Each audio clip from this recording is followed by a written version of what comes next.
It's arguably the world's most renowned racetrack. From the get-go, they know I need to be on it. We knew the competition is going to be even harder now. You could feel the pressure. It was intense. I was pretty nervous. I reckon there's going to be a few surprises. It's not like any other track in the world. It's a scary track. The elevation changes are incredible. So many blind turns. If people miss their braking point, if people get scared at the wrong moment, you're straight into a wall. We're getting close to the final, and they knew someone is going home. They could sense it. This is the circuit where we're going to see people show us if they've got it or they haven't. It's a pressure cooker.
Hello and welcome once again to the Race All-Star Series powered by Rocket Phones. It's been a long season, or has it? Because it seems to have flown by. It's week 5 and it's time to wrap up the title. This is what happens today. Over 4 weeks, the best sim racers, pro drivers, and legends of motorsport have battled on the track. In the Legends Trophy, it lived up to its name, and we were joined by heroes of the track, both past and present. But will anybody be able to stop former Formula One world champion Jenson Button from taking the title and $25,000 to a charity of his choice? The Pro Cup sees the biggest manufacturers and stars of Formula One, World Endurance Championship, Formula E, and IndyCar continue to impress as they've turned their skills to the virtual world. Aston Martin Racing and Mercedes-AMG Petronas Esports have been neck and neck throughout the season, but who will come out victorious? Meanwhile, in the Sim Masters Championship, the very best virtual racers from around the globe are chasing glory. Any one of 16 drivers could still take the championship, but they have to hope that Mercedes driver Bono Huis makes a mistake. Despite not winning on the track yet, he leads the pack. Tonight, we're at the home of motorsport, the Silverstone circuit, where we'll find out who will become the All-Star Series champion.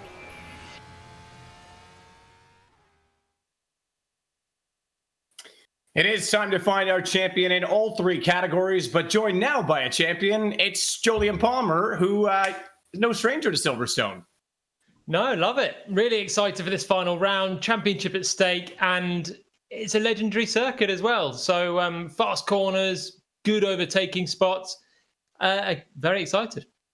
Yeah, and it would be hard to imagine that some of these drivers wouldn't know Silverstone. It is, as we said, the home of motorsport. We'll get into it a little bit because there's a slight change for the Legends, but we'll show you that in just a minute. First and foremost, we're going to look at the schedule because last week it was adapted to accommodate for the oval for the Legends drivers.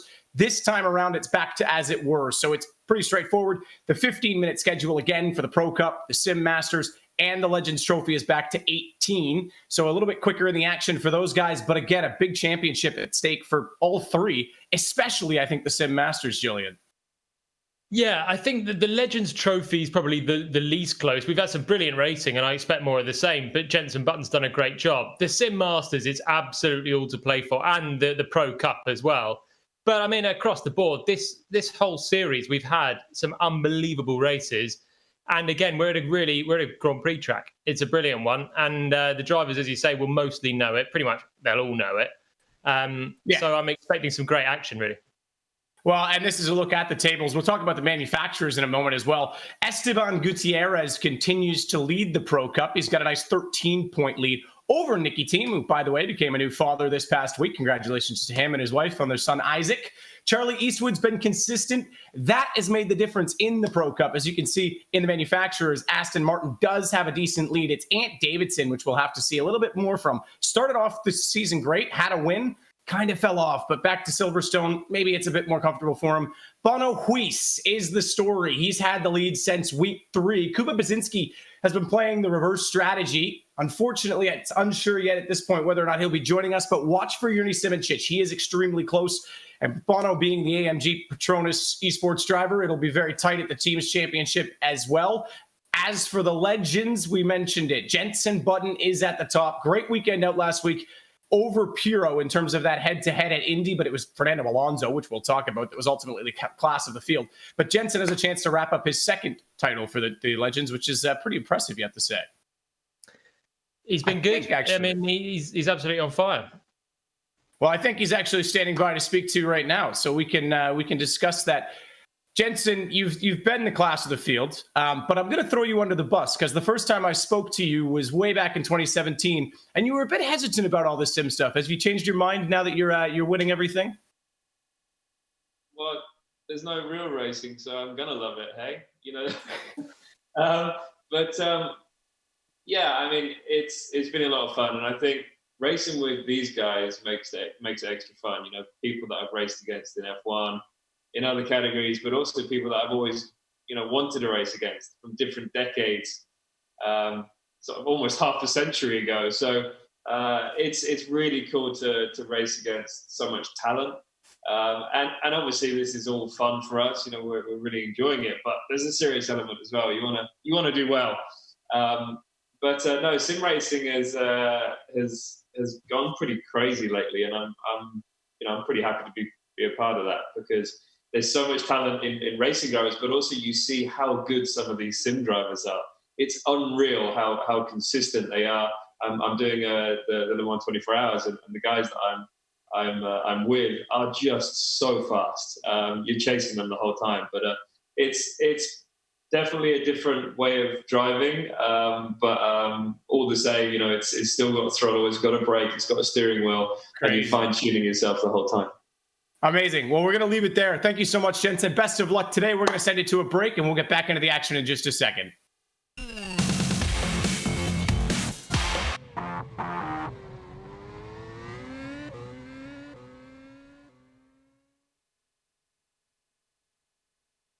And we can welcome our Eurosport fans now as well, joining us online. We're going to take a look back. I kind of threw him under the bus.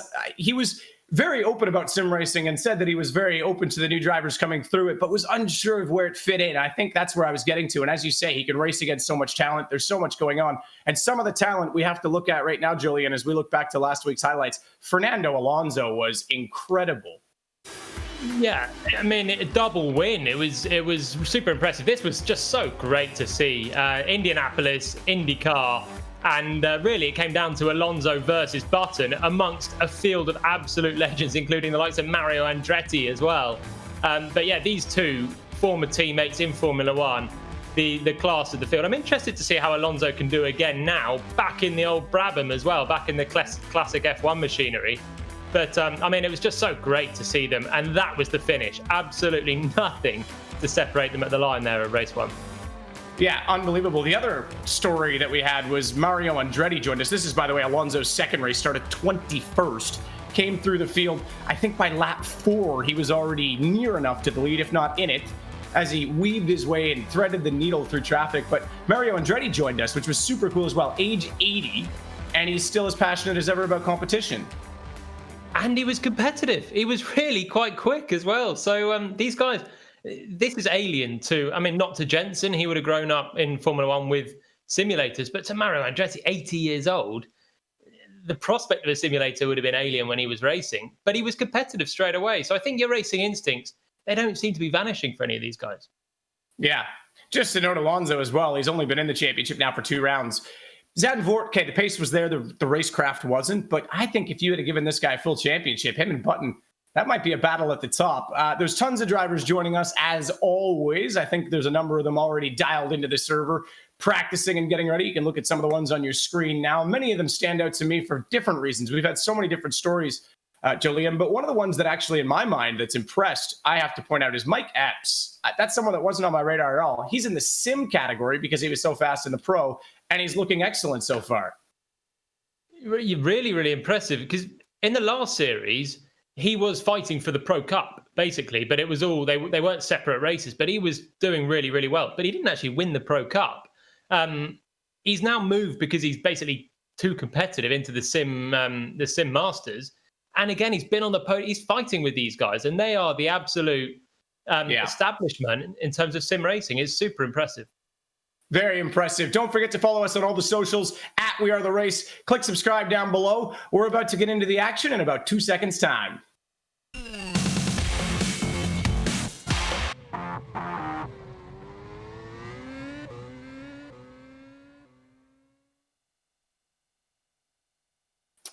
Well, what do they say? Two's company, three's a crowd. We're going to bring in Jillian Palmer as we get back into the action on the Race All-Star Series powered by Rocket Phones. Jack is going to be joining us to make sure we cover everything in all of today's races, because today matters a lot, Jack. This is it. Everything's open, all 3 championships. But for some people, this could mean a lot for, let's say, some of the sim drivers really looking to get their name out there.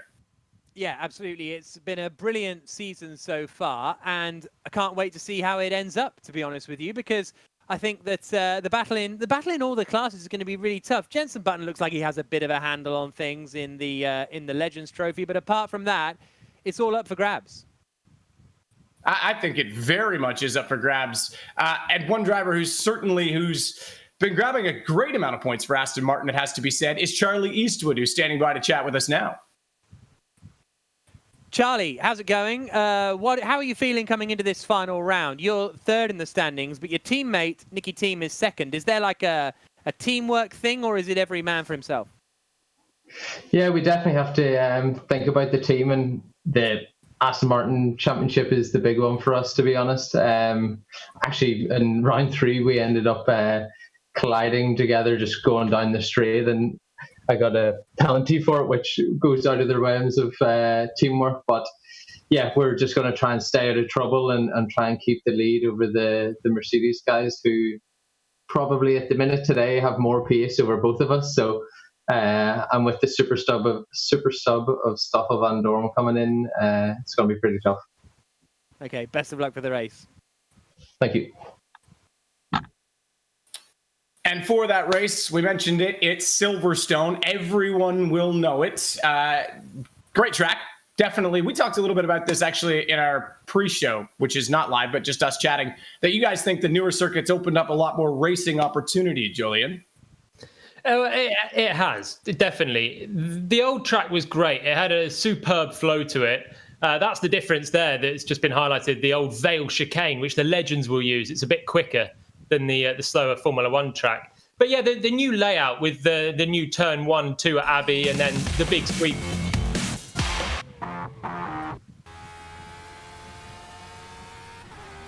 So, sorry, we just cut to the break for no reason, but we're not. We're going to actually look at the track. So yeah, as you were saying, a bit different for the Legends versus the Pro and Sim drivers, but this is a look from the Legends perspective. So yeah, it opens up a little bit more. Yeah, this is really coming into the great section. Out of Copse, into Maggots and Beckett's. This is using the old start-finish line and the old pits. And look at that, sliding through here. It's going to be spectacular, I'm sure. All the way through Maggots and Beckett's, just slightly slowing through all those corners. And then a long run down the hanger straight towards Stowe, which is another really, really quick corner. There's so many fast corners around this circuit. It's really a big challenge. But with the straights, there is overtaking as well, and particularly with the new section that was added when it was about 2010. Yeah, somewhere in that realm. You're throwing me a question I can't answer, Jack. You certainly know. I thought Jack's normally the guru well. I'm on sure these you've been sort of there many things. times as well. Yeah. No, the It was 2010. It was 2010. This part of the track came in because I think I won the last race on the old one actually. Now I mention it, but and you raced on the new one as well at the start of 2010 in April, right? In Formula 2. Because I was that was the last one on the old one when you were marshalling. Oh, that was the last one on the old one. Yeah, last winner. Well, technically Philip Eng was the last winner, but I won the day before on the old one. But this is the section you get with the new one as well. That's great, and it creates overtaking into Brooklands. Really tricky corner, and easy to get it wrong, as this onboard lap is threatening to do. But yeah, it's a better overall lap for having the new section. Very, very cool. Yeah, Jack marshalling. There you go. Man of all trades. Literally a jack of all trades. You've done everything, it seems, including commentary, which we'll get you into in just a second. That seems to be your strong suit because we've got the races coming up, Jack. Yeah, looking forward to it getting underway. Qualifying is going to be key, especially I think in this race, as ever, but also the reverse grid element with the title decider.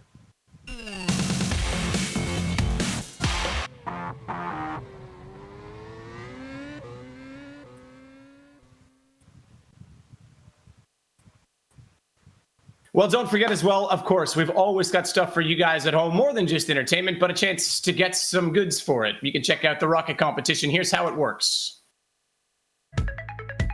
If you'd like the chance to win a Rocket phone featuring 3D screen technology, just go to rocketphones.com and tell us, what is the name of the former Formula One Vice World Champion who currently drives for the Rocket Venturi Formula E team? Not only that, there will be some great offers available exclusively to race fans on rocketphones.com right now, with huge discounts of up to 60% on selected handsets. Still want more? Well, we've got you covered. You can also receive a free pair of Rocket earbud headphones when you buy any phone. All you need to do is enter the promo code RACEOFFER. This contest is open to all race fans, no matter where you live in the world. So why wait? Head to rocketphones.com right now to check out the deals. Check out the deals indeed. What I think incredible race this should be today, Jack, as we get into it. But more importantly, as we said, lots of championships on the line. Jenson Button has a chance to give more money away to charity. Who doesn't love that? But the man going against him is Emanuele Pirro. And apparently he had some issues with his sim this week, but he's standing by to chat with you, I think, right now. Emanuele, how's it going? How have you dealt with this week? Apparently you've had some problems with your steering wheel ahead of the final round. That's not ideal. No, with the pedals. The pedals. With the throttle. Yeah. But now, yesterday I took it apart and it should work. I like to do this micro thing, and I worked on a potentiometer and it should work. To be really honest, I don't feel really comfortable with this circuit. It's a long circuit, but I have asked the help of my Kamikaze band to recall the old touring car days. I did all the races with a Kamikaze T-shirt, and at the time it worked. So T-shirt is gone, but now I have something that can be similar. Okay, well, best of luck for the race today, Emanuele. Yeah, it's because this is the last round. Thank you so much. It's been an incredible honor to drive with all these old friends, and really, really enjoyed it. So really, really good. Thank you. Okay, great. Cheers. Very cool. Ready for battle. And not only that, does his own work on the pedals to get things ready. We've talked about his setup being, pretty rudimental, but makes it work. I'd love to see a great result from him today. I think it would be very cool for everyone, especially for the sake of the championship. Maybe Button in that reverse grid has a little more issues. We'll have to find out. We start things off, though, with our Pro Cup in just a sec.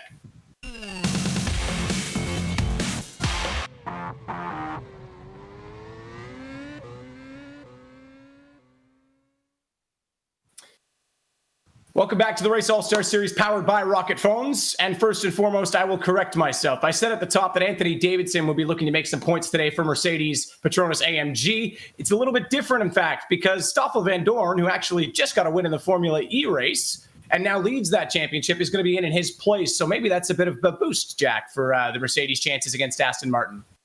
Yeah, well, we'll see what Stoffel can do because, of course, doing 2 weekends can be quite tricky. 2 races in a week can be quite tricky. So will he have the kind of speed that we've seen from him earlier on? Only time will tell. But it certainly adds a bit of another dimension to that Mercedes title battle with Aston Martin. And as we heard from Charlie Eastwood earlier on, that's their main focus at Aston. So what can Mercedes do to try and stop him? Well, and they're in the lead right now, Jolien, which is where you'd want to be going into the last round. Certainly, Esteban has been super impressive ahead of both drivers, but maybe Nicky Team can get something done because he's been just about to the victory lane, but not quite. No, they've been consistent, really, the whole way through. So that's been their main thing, really. Gutierrez has been, well, he's leading the championship, but it's been the second driver, and that's where Eastwood really stepped up before.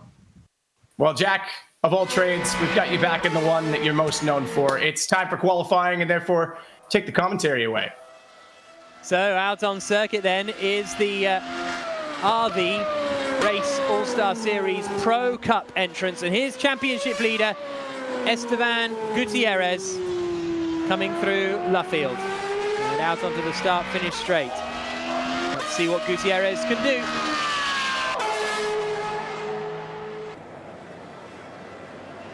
And this isn't the timing line, of course, for these drivers, Jolien. The timing line for them is down at the wing. Yeah, for these guys, they're back into the Formula One style of Silverstone. It's the legends that are on the old track, quite fittingly. So this is Nicky Team into Kopp, just halfway around his outlap, and then he'll wind it up pretty much the exit of Vale, but the tighter Vale. And these guys are basically on the Formula One track, and the legends are on a very slightly altered track with the old start-finish line, which will be interesting when we get to racing because there's a lot of fast corners straight away. Gutierrez down into Vale and Club, and out through the right-hander and over the line. Start his flying lap down towards the first corner. Abbey.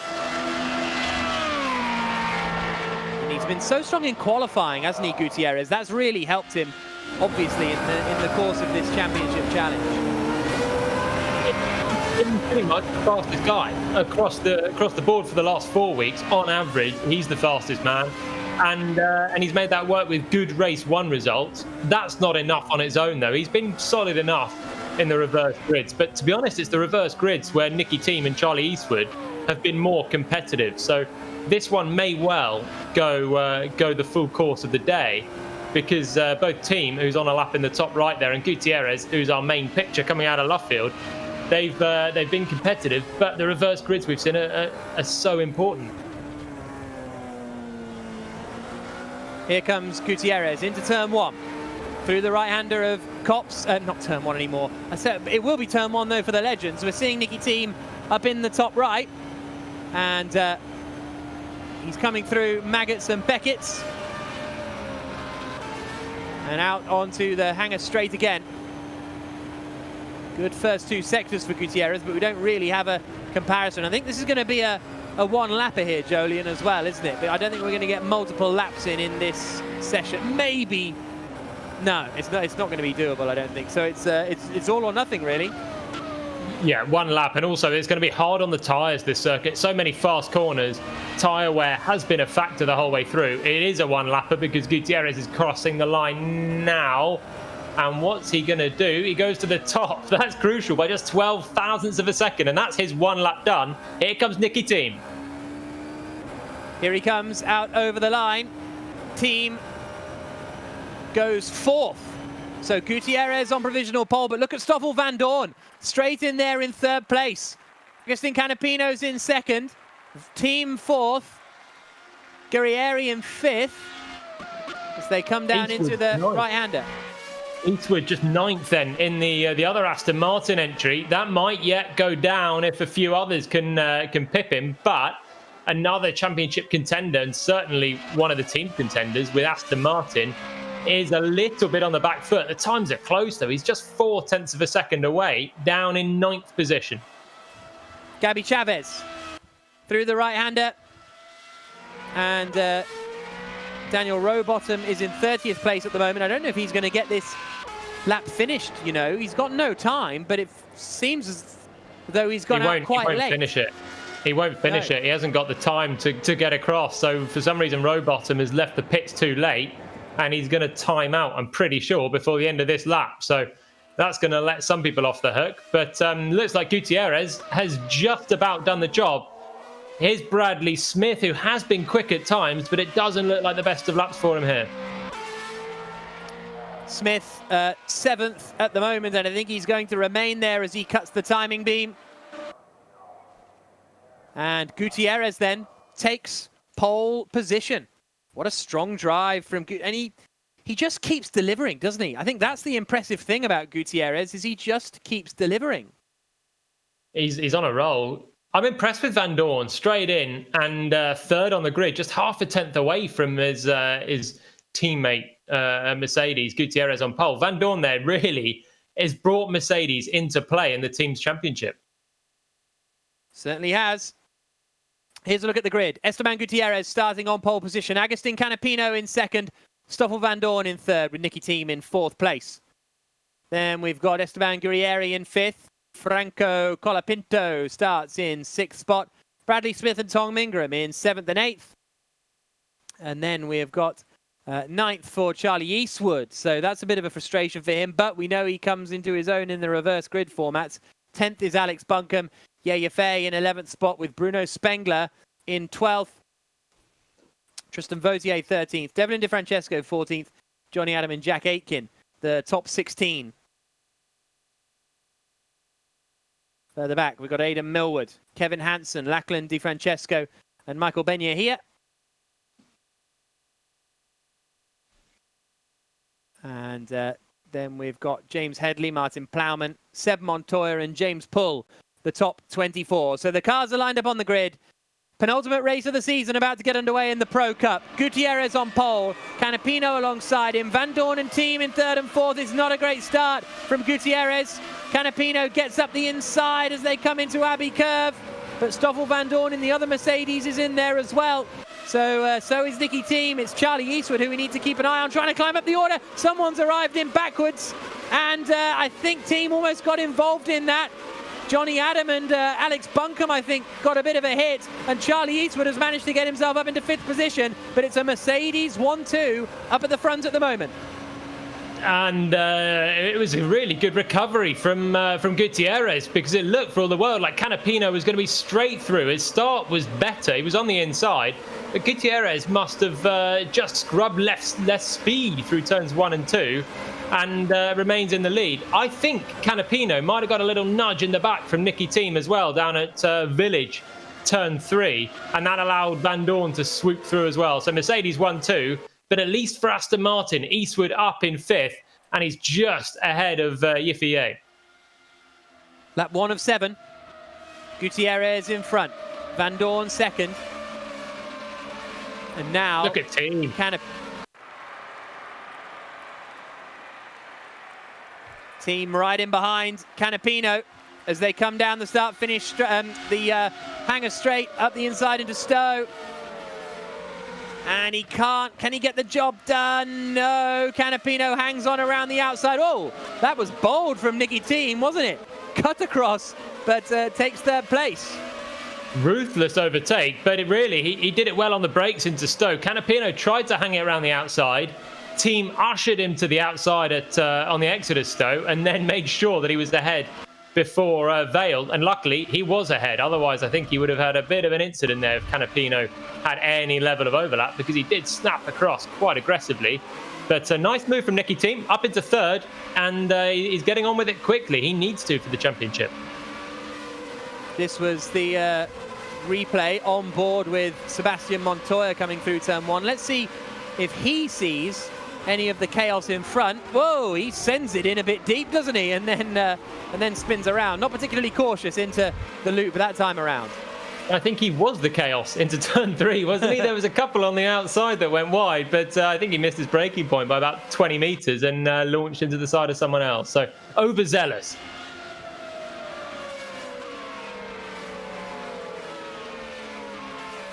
Lap 2 of 7. Gutierrez, half a second in front of Stoffel Van Dorn. Nicky Team in third, Canapino fourth, Eastwood fifth. Yeah, Gutierrez, Adam, Colapinto and Ingram in the top 10. We're on board with Esteban Gutierrez in the top right. In 7th place at the moment, as he tries to chase down Yaya Fei into Stowe. Nicky Team's flying.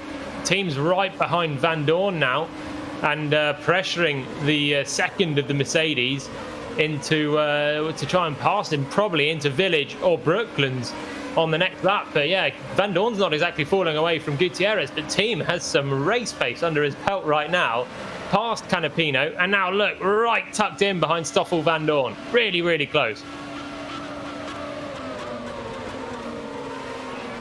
Lap 3 of 7.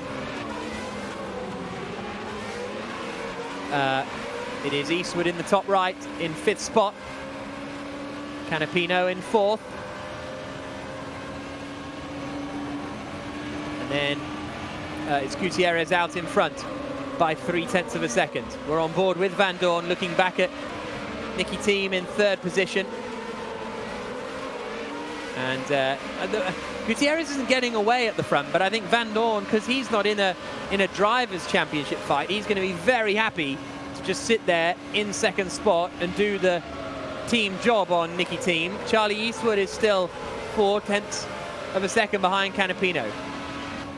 Both Aston Martin drivers very, very quick though. Van Dorn will be happy in 2nd, but he won't be happy with the amount of pressure and green he's got in his mirrors, because Team is super, super close, and there are overtaking opportunities. The only saving grace for Van Dorn right now is he's within the DRS of Gutierrez, who's kind of just feels like he's actually bunching them all up a little bit. Gutierrez managing his pace, maybe worried about tyre wear later on. But yeah, look, that's the top 5, all very, very close. And Eastwood is close to the back of Canapino, who had a big lock up there, but got away with it. But the 2 Aston Martin guys flying in 3rd and 5th.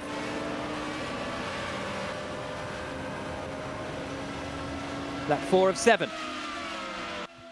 Gutierrez 0.7 of a second ahead of Van Dorn. Like you say, these top 5 very much all in their own breakaway group up at the front. We're on board with Canapino in 4th place. Through the left-hander now towards the next left at Aintree and out onto the Wellington straight again.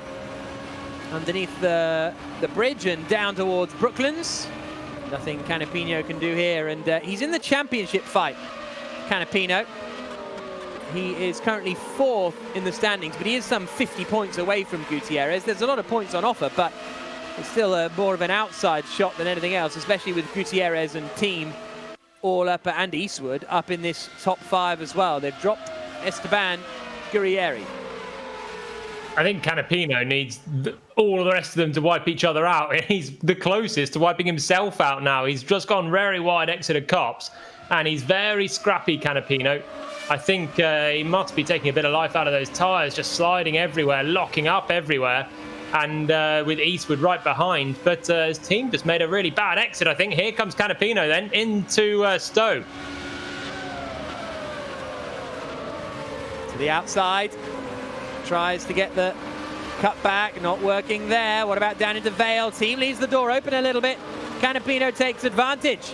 Up into 3rd place goes the Argentinian. No. Team holds on, and if anything, it's worked out for Aston, because Charlie Eastwood manages to squeeze up the inside. He then runs a little bit wide. Down towards Abbey. Lap 5 of 7. And whilst that looked as though it was going to fall away from Aston, they've now managed to get him into 3rd and 4th, which isn't obviously still behind Mercedes, but still okay as far as the championship is concerned. Yeah, they're saving big points right now with 3rd and 4th. Obviously, Mercedes out front is doing some damage, but the reverse grid, they're all going to have to charge from the back, and you can get bigger discrepancies. Tell you what, Van Dorn's still close to Gutierrez, and these 3 still very, very close. And Charlie Eastwood said earlier he had a little touch with Nicky Team and got a penalty for it last round. Well, they were so close as well. He nearly nipped past them both there at the Vale chicane, but just about didn't. Aggressive from Nicky Team, definitely to force Canapino wide. And up the road at the moment. They look almost unstoppable up at the front with Gutierrez ahead of Van Dorn. Canapino tucks in behind the Aston Martin of Charlie Eastwood. You can see how hard Eastwood is working. Penalty there for Daniel Rowbottom. As we go back on board with Canapino, about to start the penultimate lap of the race.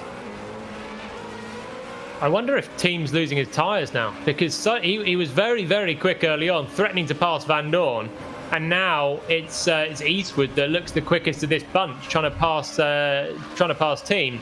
Here's the replay then Canapino, I mean, Team left the door open at this point. Canapino's well through, but just Nicky Team keeps a wheel in, forces his rival out wide, and then there, Eastwood, I think they might have even had a slightest of touch, the two teammates there, but in the end, it worked out perfectly for them.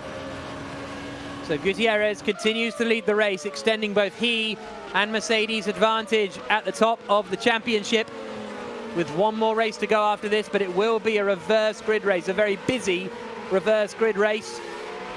Penultimate lap of the race now, though. Gutierrez leading, that's the view back from the Mercedes driver up at the front in the top right. But Team and Eastwood are still under big pressure from Canapino. Van Dorn playing the perfect rear gunner, really. In second place, Canapino runs out wide. Holds position in behind the Aston Martins for the moment. Through Maggots and Beckett's, then through Chappell. Out onto the hanger straight once more. Guerrieri, Ingram, Smith and Adam are the rest of the top 10. Team could be in trouble here. With the DRS now active, you see him weaving early on the straight just to try and break the toe.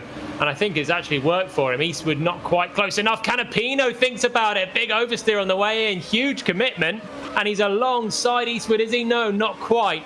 And again, Eastwood all over the mirrors, trying to keep Canapino behind, but defending well. Canapino's not over. He's not done with this, with just one lap to go to try and get fourth place back and maybe even a podium.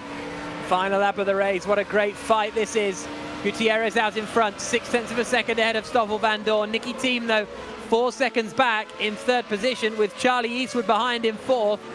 And they are trying to hold on to those positions, because Agustin Canapino is right behind in fifth position. Out through the Aintree left-hander onto the Wellington straight for the final time. And really, down into Vale, I think is going to be Canapino's last attempt. And he's close, isn't he, to the back of Charlie Eastwood. I guess for the driver's title, this isn't hugely important. But for the team's title, which is where Aston Martin and I think Mercedes are focusing, this could be crucial, whether Canapino can make this move or not. At least Eastwood is keeping within a second of Team, which will help him defend from Canapino with the help of DRS coming up. Yeah. But it looks like both the Aston Martin drivers, they're struggling with their tyres. Their pace isn't good. And this is about to be the final chance for Canapino to get amongst them. Exit of these fast sweeping corners. And now here we go. Can Canapino get the exit, get the DRS, and the run down the hanger straight? On board with Canapino. Down towards Stowe. Not really closing in enough. He sent a full commitment lunge last lap. He's going to get a better drive through Stowe, down towards Vale. He'll have to go to the outside here. Eastwood will cover the inside, no problem. Gutierrez comes through the final corner. He is going to take the win. It's a Mercedes 1-2. Has Canapino got the drive? No, not quite. I think he just got a bit of oversteer, and that means that it is third and fourth for Aston Martin across the line. Team in third, Eastwood in fourth, Canapino in fifth. What a great fight that was as the next queue of cars finishes the race. Big save that from Aston Martin. Brilliant fight. They did well. I don't think they had the pace, to be honest. They did early on, but maybe just used too much of their tyres, and that left them very vulnerable late to Canapino again.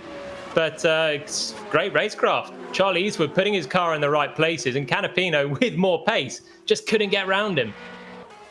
So that's the end of the first race of the day in the Pro Cup. Esteban Gutierrez taking the win. Second place for Stoffel Van Dorn. Really strong stuff from Mercedes. And you know what? It's a really cool sign of intent from Mercedes, isn't it? That they've brought in Stoffel Van Dorn to sort of to wrap up the championship this weekend. You know, that's definitely the aim that they've brought in. And seems to be working so far. Aston Martin in third and fourth. Good to see them scoring some strong points. We'll see what it does to the championship a little bit later on. But there's no doubt that Gutierrez extends his lead at the top of those standings. The gap was 13 points. It'll now be a lot more than that, but we've got the reverse grid race to be the title decider. That's when it's going to get so stressful for these drivers. So let's speak now to Esteban Gutierrez, the Mexican, who had a very dominating race there. Congratulations, Esteban. A good win, and more lead in the championship, but I guess it's all going to come down to the reverse grid race, isn't it? Yes, it is. The reverse grid is always the biggest challenge of these events, but I'm prepared and I'm going to push for it. Okay. Is it good to have Stoffel Vandoorne with you as your teammate this weekend? Certainly, because we are fighting as well for the for the team's championship. And we'd like to win that as well. So we are pushing together to try to be as clean as possible, and obviously pushing to get the best result out there. Cool. Best of luck for the reverse grid. Thank you very much, guys. So Esteban Gutierrez takes the win. A strong performance from him and Mercedes, but they're going to have their work cut out with the reverse grid race coming up later on. Next up, we turn our attention to the Sim Masters, the fastest gamers in the world, about to do battle at the Silverstone circuit, and the championship is on the line for them as well.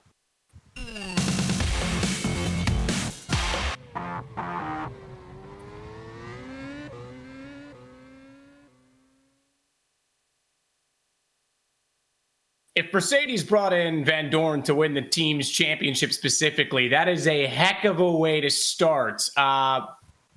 What a good show, but also Aston Martin not willing to go lightly. That's almost perfect to set up our reverse grid race. I think it's interesting with Stoffel. He didn't try and pass Gutierrez. I mean, he was very close for a very long time, and he just sat there very patiently, didn't even show a nose, didn't do anything. It looked like the team masterpiece, basically. Super sub in, a nice 1-2 with no pressure, just holding your main opposition back. Aston Martin did well to salvage what they could. But, I mean, they're going to be feeling the heat now because Van Dorn, he's shown what he's about, and he's on Gutierrez's pace, definitely. Yeah, absolutely. And, well, Eastwood said it. They're not as focused on Nicky Team trying to catch Gutierrez as they are trying to secure the position in the team's title. Someone who's going to be trying to secure a great result today is none other than touring car legend Jason Plato, but he'll, of course, be in the Brabham. Silverstone, at least he's familiar with, Jack. Yeah, Jason, great to have you with us again this weekend. Firstly, just a word on the oval racing last week. How did you find that at Indianapolis? Oh, man, I just loved it. It was genuinely some of the best racing I've ever done since I started in karting. I mean, it was phenomenal. It was great. But I've come to the conclusion that the lads that do that in the real world are off their rockers. Yeah, it's amazing stuff, isn't it? What are you expecting today? We've seen your pace in these 77 cars get better and better throughout the season. You're going to finish on a high? Do you know what? I'm struggling a bit today. I've been messing around with all the different settings, and I've got myself in the right pickle, and I've not done enough laps. I mean, I'm just not very good at this sim stuff at the moment. I think I need to invest more time and energy in it. And I must admit, on a lovely Saturday it is now, the weather's glorious in England, it's quite tricky to stay off the lady petrol. But yeah, I'm focused. I'm drinking nothing than an energy drink at this very moment in time, but that might change pretty quick. But do you know what? This is just great fun, isn't it? It's great fun. I wish I was a bit more competitive at the moment. Shame, because obviously I sit on the board of directors at Silverstone, so I should know my way around the place. But I just can't get it to turn. It's me. I'm just not doing it right. Okay, well, best of luck and have fun in 2 hours' time. Yeah, can we drive on ovals again? Because that was all right. Yeah, I don't make the decisions, but we'll get it sorted. Oh, yeah, NASCAR at Talladega or something. Shake and bake, buddy. Okay, we'll see you there. Oh, there we go. That might be my favorite interview all year. That just sums up everything. So much fun. Let's do some NASCAR shake and bake. What else can you say? Well, we've got a new series coming up, haven't we, in the next couple of weeks? So maybe we can have a word with the important people and get some NASCARs at Talladega in. Wow, we'll see. We've got a couple of hours. Maybe we can work on that angle while the racing is going on. I'll take care of that while you guys are in the commentary. Maybe that's the way to do it. We'll see what happens. We're going to see what happens as well with the pro drivers. With the sim drivers coming up. Obviously, Jason Plato and the Legends a little bit later on, but the Sim Masters is going to be extremely tight at the top. Bono, Huis, and Simoncic are the protagonists in that today as well, Jack. Yeah, Bono Huis at the top of the standings. He hasn't actually won a race yet this season, so if he can wrap up the title, that's going to be mightily impressive. But as always with the Sim Masters, a lot of it is going to come down to qualifying, because that's a really important part.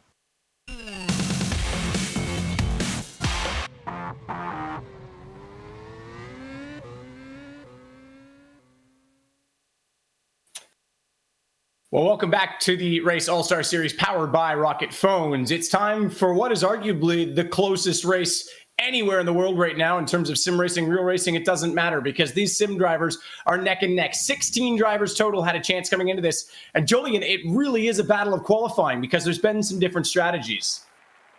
We've seen some tactics with the reverse grid. So we've had Kuba Brzezinski, Kevin Siggy, Erhan Yayovsky, some of the main front runners who just basically wait and try and be last, effectively, so long as they're still within 107%, because that still gives them a back start and then a front start.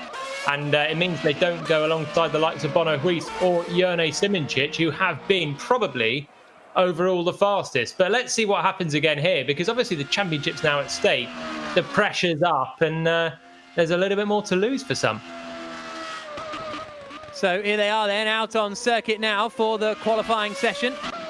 And we will see what they can do. We're watching Bono Huis there in the bottom left. He is the championship leader then. So let me just get at the championship standings. Where have they gone? There we go. He is only 21 points ahead of Jourdain Simoncic. Those are the two fighters. Kuba Brzezinski, second in the standings, couldn't make it today, nor could Rudy Van Buren. So really it is Bono Huis and Simoncic that are going to be going head to head. He's on his lap at the moment. Again, these drivers are using the wing as their pits. And here is Jourdain Simoncic, who's been very strong this year in various leagues all over the place. In FSR, most recently winning their Grand Prix at Monaco, but here he won the opening race, second in event 2, and really it was event 3, which was Zandvoort, where Simoncic struggled, only finished 8th in the first race there. Apart from that, he's had podiums in each of the first races of a weekend, so qualifying has been a strength. We'll see what he's got here. I think he's been the quickest outright, really, in the whole lot, Simoncic, especially in these cars, which he seems well suited to. Comes across the line and has not done a brilliant lap, though. Only third behind Kasdorp and Baldi, who's on pole. But crucially, he's ahead of Bono Huis. So Simoncic v Huis, third and fourth. It's pretty spicy. What a lap that is from Gergo Baldi.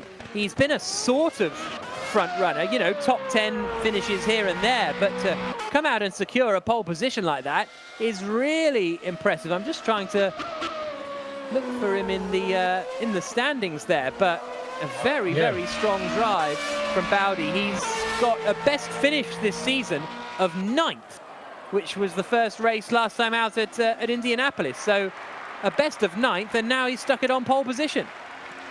It's a serious effort. You've got to look a fair way down to see him in the championship. He hasn't featured at the front kind of at all, as you've just said, and he's just stuck it on pole position, pending anyone doing a big late improvement. But I don't think it's going to be Romanidis, who seems to be going for the reverse grid here. Great lap from Baldi. Kasdorp as well, who's shown sort of more potential pace in the past, and the two of them have got themselves ahead of Simoncic and Huis. So that's not ideal for those two, because there's going to be cars ahead, cars behind. It's harder for them to run at their absolute optimum strategy, given particularly Simoncic's love of saving the tyres and going hard late on in the races. On board here with Jourdain Simoncic, who's got a couple of seconds left. It hasn't been a great lap, this one, for Simoncic by the looks of things. And he comes across the line and remains in third position then. So it is going to be Baldi that will take pole position. And a very strong drive from him. Simoncic third, Huis in fourth. And we will now move on to the race. We'll have a full look at who finished where in a bit. But, as in who were the drivers that went for the reverse grid. But we've got our championship protagonists up at the front. Simoncic ahead of Huis. And I think Huis will be fairly happy in this one, with the gap being as big as 21 points, to sort of just follow Simoncic to a degree. He'll want to get in front of course, but it's not all or nothing for Huis being out-qualified by Simoncic. Fourth is a good result, really. He's kept himself right within touching distance of Simoncic. Simoncic really has to beat Huis, and ideally he's got to win the race here to take a strong fight to Bono in the later race.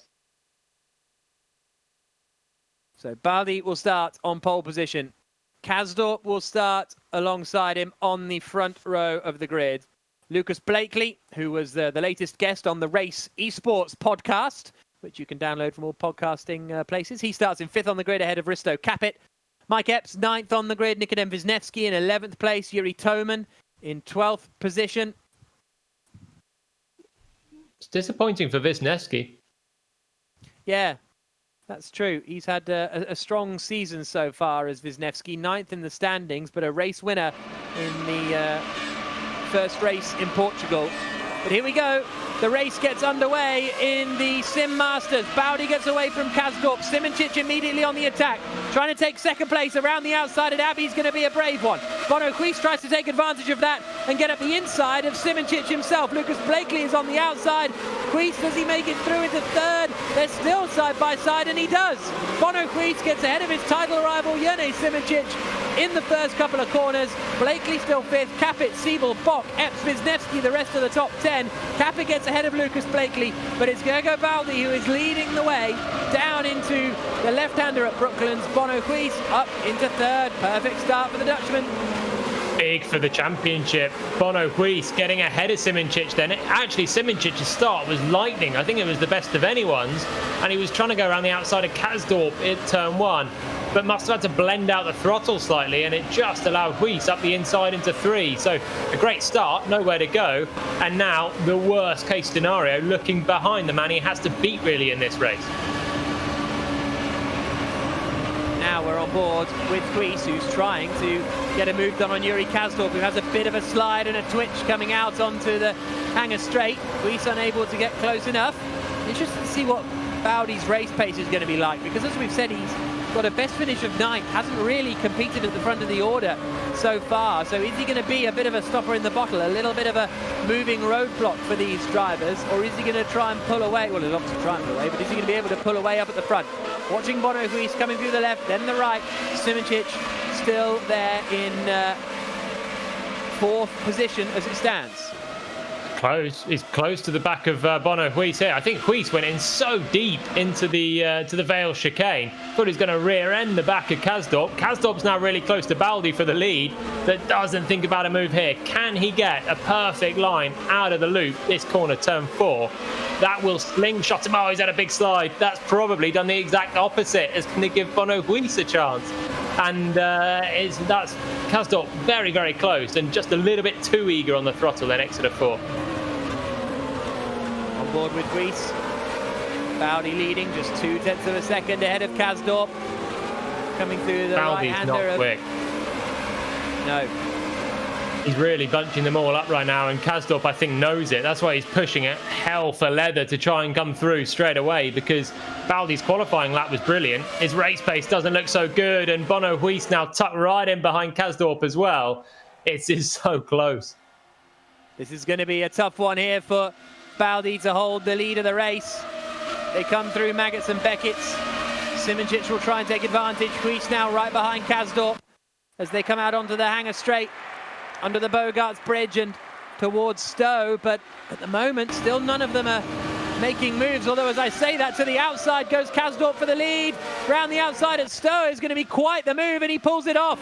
What a great overtake from Yuri Kasdorp. Baldi is still in there. We're on board with him now. Bit of a lock-up, but the job done from Yuri Kasdorp. Not yet, though. He went in a bit hot for the final chicane there, and now Baldi's right behind him again, coming up towards turn 1. We're on board Bono Huis in 3rd place, and we're going to have a great view of this. Baldi behind Kasdorp. Huis might make it 3 wide here. Thinks about it, to the inside. Baldi's going to hang on. Huis to the outside again. Lots of tyre smoke coming off Kasdorp in front. And now Simoncic has got the run on Huis. This could be key for the title fight. On board with Simoncic, down towards Brooklands. Huis is going for the attack on Baldi. Baldi goes in too hot. Keeps it all together. This is intense stuff at the moment. Kasdorp not getting away there. I think Baldi was a bit chicken at turn 3. He was so close behind the back of Kasdorp. You just thought he's got to be going for the inside there. Went for the outside, and that was when Bono Huis just thought, well, I'll have a go then. And they went side by side.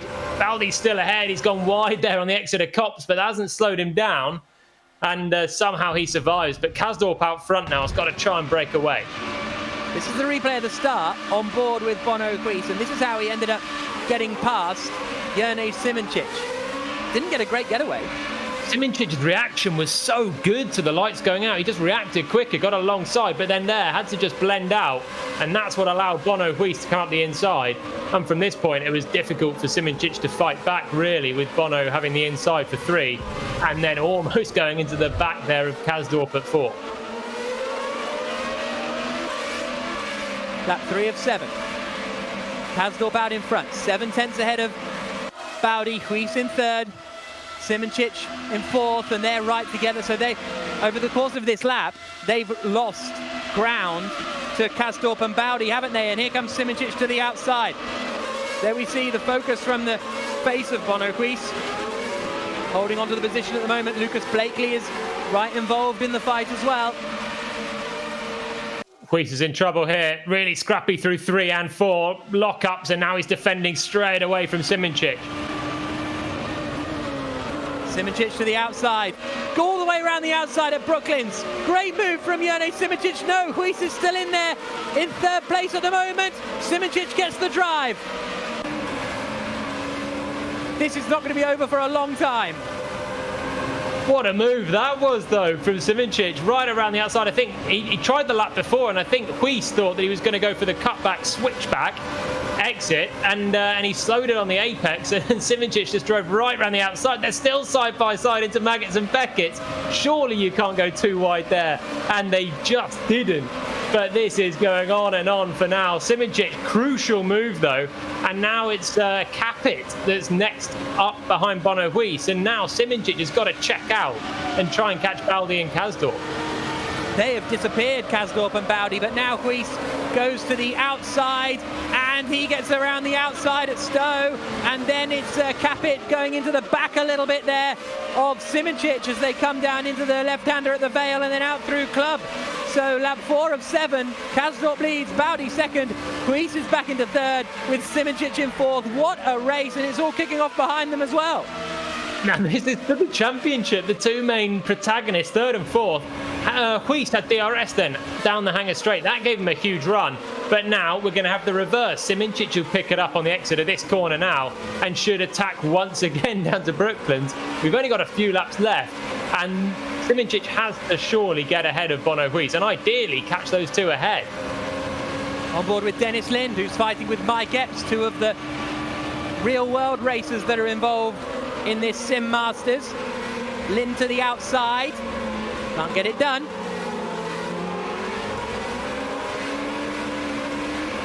Now out onto the old start-finish straight once more. Into Copse corner.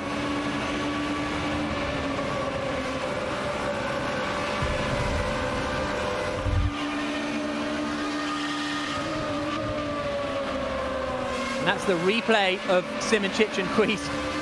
Such good racing between them, and they're just leaving each other enough room as they come down into Vale. It is Huis who's still in that 3rd place, half a second now ahead of Simoncic. He's managed to get a bit of a margin.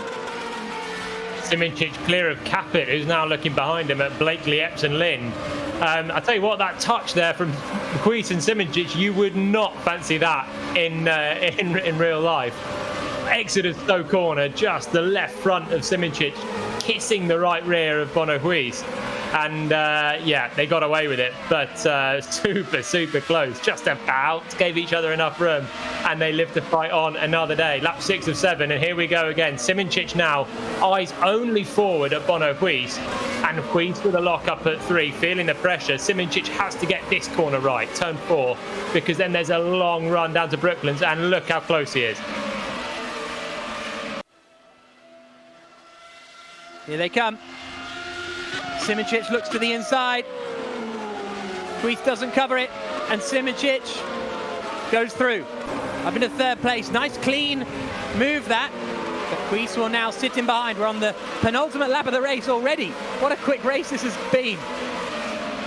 Flown by, absolutely flown by. They're still going at it. Bono Huis now tucking back in behind Jourdain Simoncic. And of course, he'll get the DRS if he can just stay close enough through the next few corners and have another attack down at Stowe. But he didn't defend into Brooklands that time and gave Simoncic the inside. And that was one of the more simple passes. Ultimate lap of the race. Simoncic immediately hugging the left-hand side of the road as he tries to keep Bono Huis behind. Down into Stowe they come again. We're on board with Huis. They're about to start the final lap. Kasdorp still out in front. Baldi has had a great race, to be honest, to be able to sort of sprint away from all of this. I think he's been fortunate also that Huis and Simoncic have been having the mother of all battles pretty much the entire race long, with the championship at stake as well.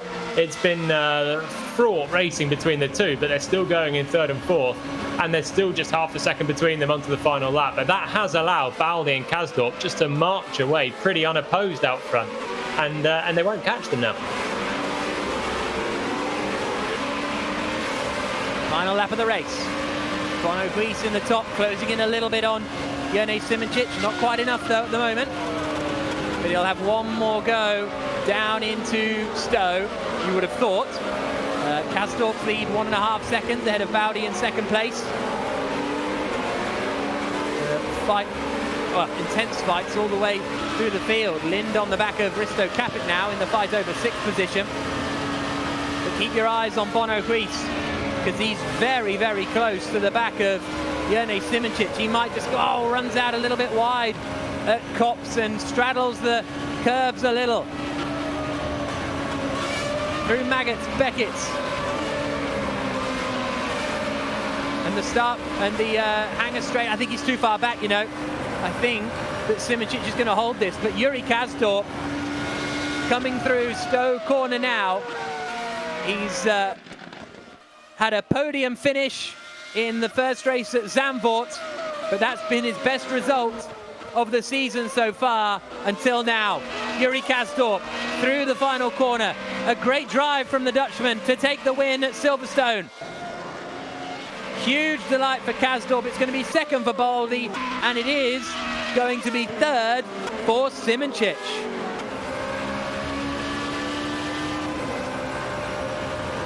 So that will close him in on Huis a little in the championship, but not a huge amount. Again, so much is going to come down to this reverse grid action. That was an awful lot of racing to finish back where they started, to be honest, wasn't it? But at least he beat Bono Huis. That's the main thing, and it is, as you say, going to come down to the reverse grid later on. That's been Huis's probably best point, though, in the championship so far. Yeah, absolutely. So we have got the winner, Yuri Kasdorp, Gergo Baldi in 2nd place, Simoncic in 3rd. Here's a look at the full results. And good drive from Lucas Blakely. He finished in 5th position. Risto Capit in 6th. Dennis Lind again doing a good job to get up with the top sim racers, some of the top sim racers, the top sim racers in the world, to be honest. And I think we can hear now from Jourdain Simoncic after what was such an entertaining race. Jourdain, what a great fight with Bono. We really enjoyed it. Did you enjoy it? I guess you did because you came out in front. Yeah, either way, even if we ended up in swapped positions, it would still have been enjoyable, especially because it's basically title fight. one last race to go with the reverse grid, and we are pretty close at the top of the standings. So, yeah, that makes it even more exciting. And yeah, it was great. I would say clean racing. Maybe there was a slight touch, but yeah, if it's 7-lap race, then of course there could be a slight contact, but I still didn't want to risk much. And in the end, DRS made my life easier. Yeah, it was a really clean race. We really enjoyed it. What are you nervous about the reverse grid race? How difficult is that going to be? Well, I was nervous for the first event, but after that I learned that nervousness does nothing, because it's some basically random race. You have to stay out of trouble, but it's still so much of randomness that there is nothing to be nervous of, because nobody knows what will happen anyway. So I will just enjoy the jungle and see where I come out ahead. Okay, great. Thank you for that, Jan. Best of luck. Thank you. Wow, just enjoy the jungle, Matt. Amazing. So we have got the Sim Masters title fight to go down to the wire. But when we return, it's not what everybody tunes in for. We love the Sim Masters, we love the Pro Cup, but the Legends Trophy is particularly exciting. What can Fernando Alonso do around the Silverstone circuit in a 1970s Formula One car against Jenson Button? Let's find out soon.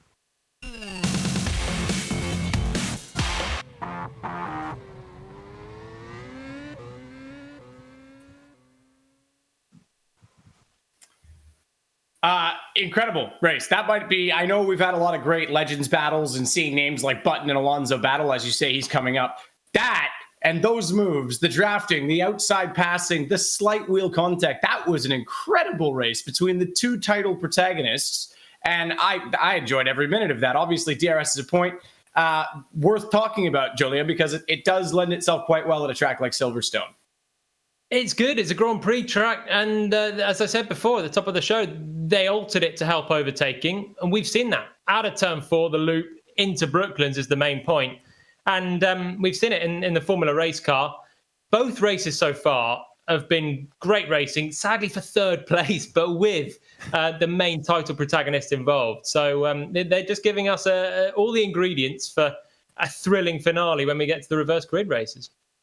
And the quality and racemanship between the two of them was brilliant. Again, they touched on the touch, but the slight contact. The rest of it was so well constructed and so clean, no alternate lunges. One of the other big title contenders is Rudy Van Buren. He's not with us this week, and that's because his success in sim racing has been so good that he finds himself at the wheel of this car this weekend in Austria for what is his first Porsche Super Cup test of 2020.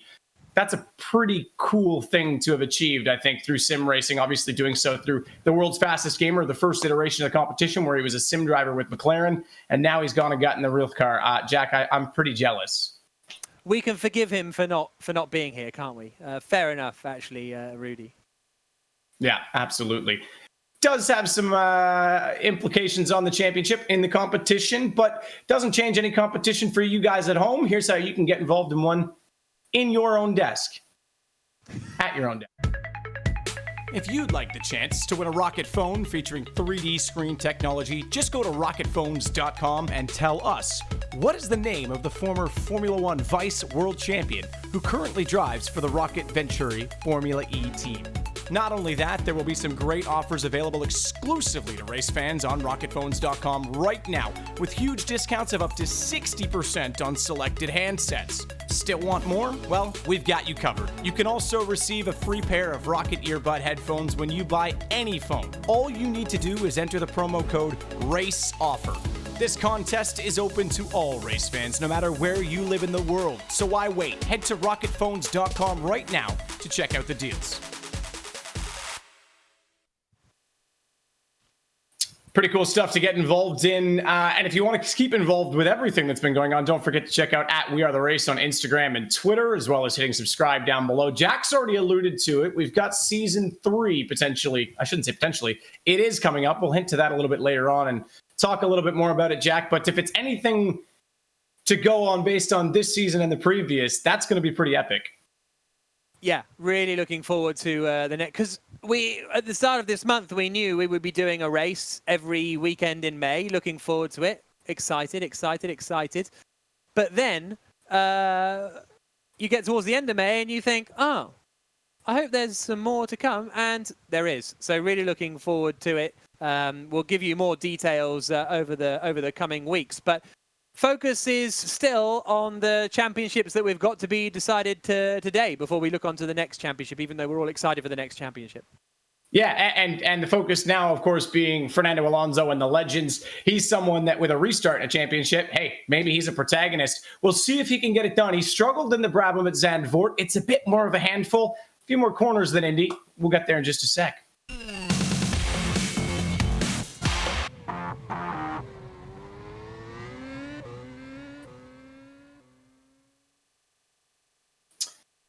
The Race All-Stars Series, powered by Rocket Phones, gets straight into everyone's favorites, and it is, of course, the Legends Trophy. They're on track for qualifying already. Jenson Button is the man to watch in terms of the championship, but maybe Alonso's come to terms with the Brabham, and maybe he can find his way around in a sorted fashion. It's all straight into the action as Jenson's already on track. Yeah, well, I think Alonso's had a bit more run-up time ahead of this one, hasn't he? So we'll see what he can do with a bit more practice, a bit more time at the wheel. Can he challenge this man, Jenson Button, who, am I right in saying never won at Silverstone, Jolien? In the British Grand Prix, I don't think he ever managed to win that one, unfortunately for him. He never did he? Did he? When did he get on the podium at Silverstone? Was it 2004 in the BAR? Because it was rapid that year. I think he might have qualified on the front row, actually. Oh, I remember Silverstone was the one where in his Brawn year where he failed to get on the podium, didn't he? And he was winning everything up until that point, pretty much, and then got to Silverstone with the big summer furore in the UK, and had one of the more disappointing races of the season, I think. But he should know the place pretty well, regardless. And he knows these cars pretty well. He's been very quick in them so far. So here is Button coming through the right-hander, and now to start the timing beam, because they're running the classic circuit here. So Button's time starts now, coming into Copse Corner. We'll see the one difference on the circuit. It's down at Vale as he goes out wide at Copse and then into Maggots and Beckett's. This is where the cars should look spectacular through. Slight drift through the first part of Maggots. Fairly neat through the left and then the right. And actually look quite neat and tidy for Jenson Button. These cars tend to want to oversteer like mad when you throw them into the corners with any speed. But Jenson trying to keep super smooth, as was his way in Formula One.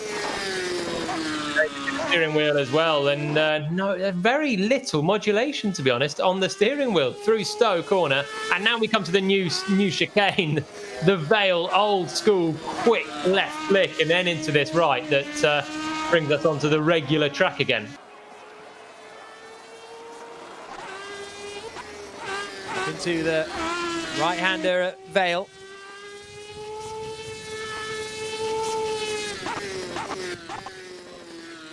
Now into the loop section. We'll get all the lap times in a few moments when they come across the line. Petter Solberg is flying. I think he's going faster than Button. Solberg across the line. He's the first driver to set the lap time on a 1:50.519. Here comes Button, and he's a couple of tenths away in Sector 1. Solberg has really impressed me throughout this Legends Trophy, I have to say. He's been great. He's done a great lap. He's ahead of Montoya and Pirro and those two guys have been pretty quick. And he's neck and neck with Jenson Button then through the final corner. What can Button do? Still the time super close.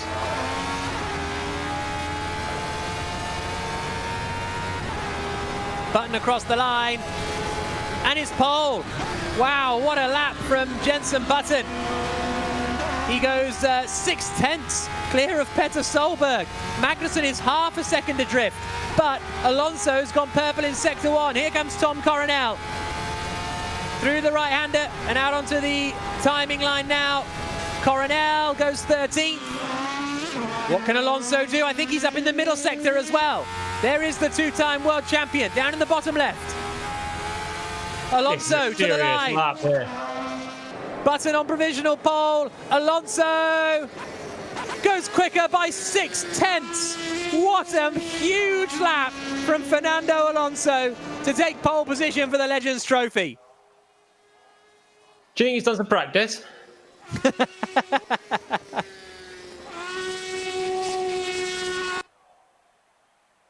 Fernando Alonso starts on pole position, 0.6 of a second ahead of Jenson Button, with Jan Magnussen in third spot, Petter Solberg in fourth, Juan Pablo Montoya fifth, Brabham sixth, Pirro seventh, Liuzzi eighth, ninth Servia, and 10th for Mika Salo. Wow, what the top two are in a class of their own. Well, they're in two of their own classes, aren't they, pretty much?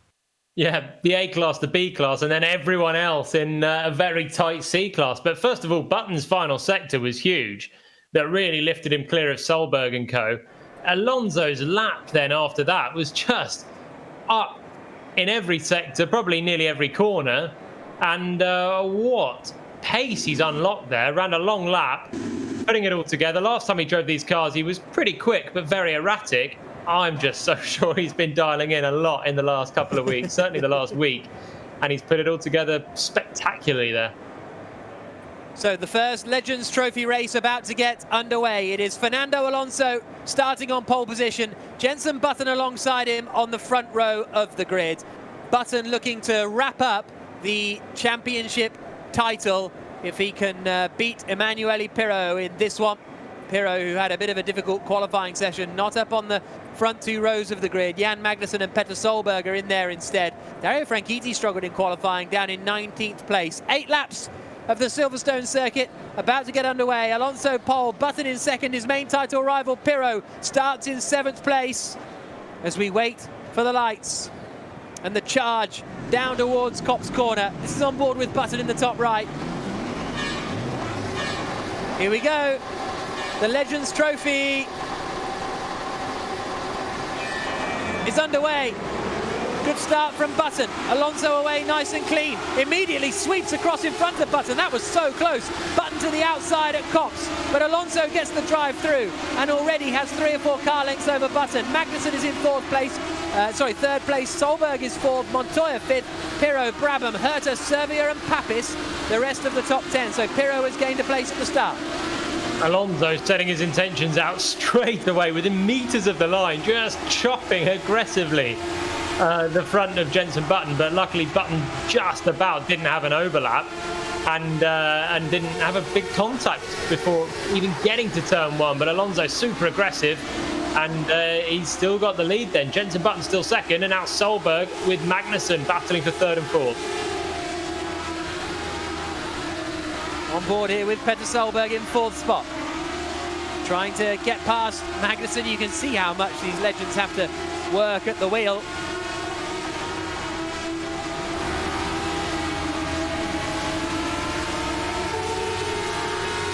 Montoya's off. Solberg out, and then Pirro up into 4th. So that has all unfolded pretty nicely for Emanuele Pirro. Oh, not anymore. He's up on 2 wheels. And Solberg can't believe what's happened. He's rejoining the circuit straight in front of Dario Franchitti. But Alonso serenely out in front. Magnussen 3rd, Servia 4th. Pirro, I thought it had all opened up for him. Then he got wiped out down at the Vale. It was chaos. Solberg went rally crossing through Abbey, turn 1, fighting oversteered grass tracking, and then came on and went far too deep into turn 3, wiped out Pirro and a few others. And Solberg himself now down in 8th place. It's really benefited the top 3 though. Alonso, Button, Magnussen, probably the 3 quickest on balance over the season. Certainly Button and Magnussen, and Alonso since he's been in the series. And now a 1, 2 and 3 out front with a nice cushy 3.5 second gap. Back to under him. So there is Pirro, tucked in behind the light blue of Herta, and just in front of the dark blue of Juan Pablo Montoya. We're on board with Jason Plato, who's climbed up into 11th place, trying to get past Tom Coronel. And unorthodox there. Oh, Coronel slides and gets wiped out by, I think it was Castroneves.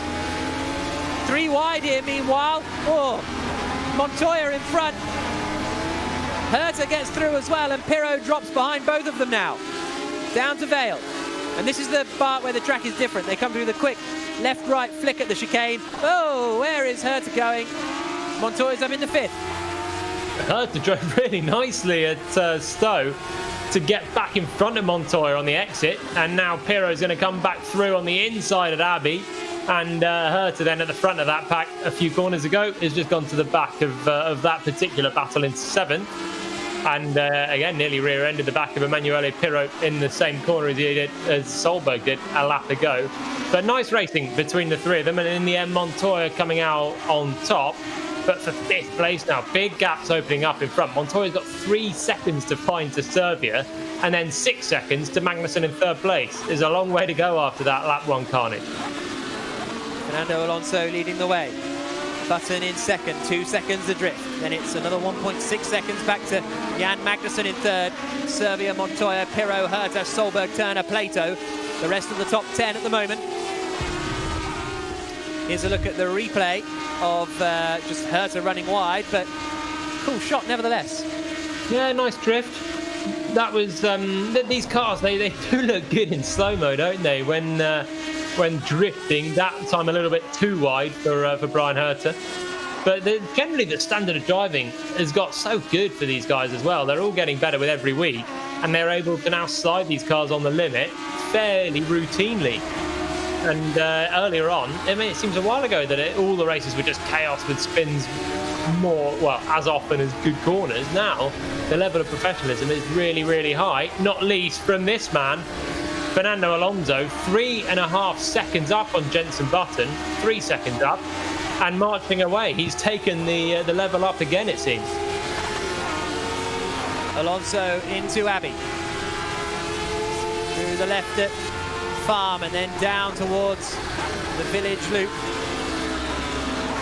You see obviously the camera slightly in front of the game pictures.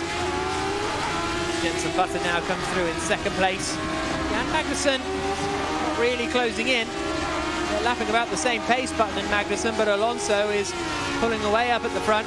Servia 4th, Montoya 5th. We're on board with Mario Dominguez in the top right. Here's Jan Magnussen in 3rd spot.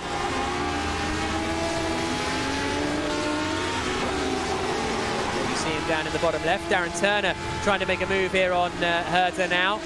Looks to the inside and gets through. Or does he? Not quite. They're still side by side. And out onto the start-finish straight again. Yellow flag in sector 1, so maybe some of the front runners have had a bit of a moment. We'll keep an eye out on that one. Turner finally, though, makes the move for 8th position.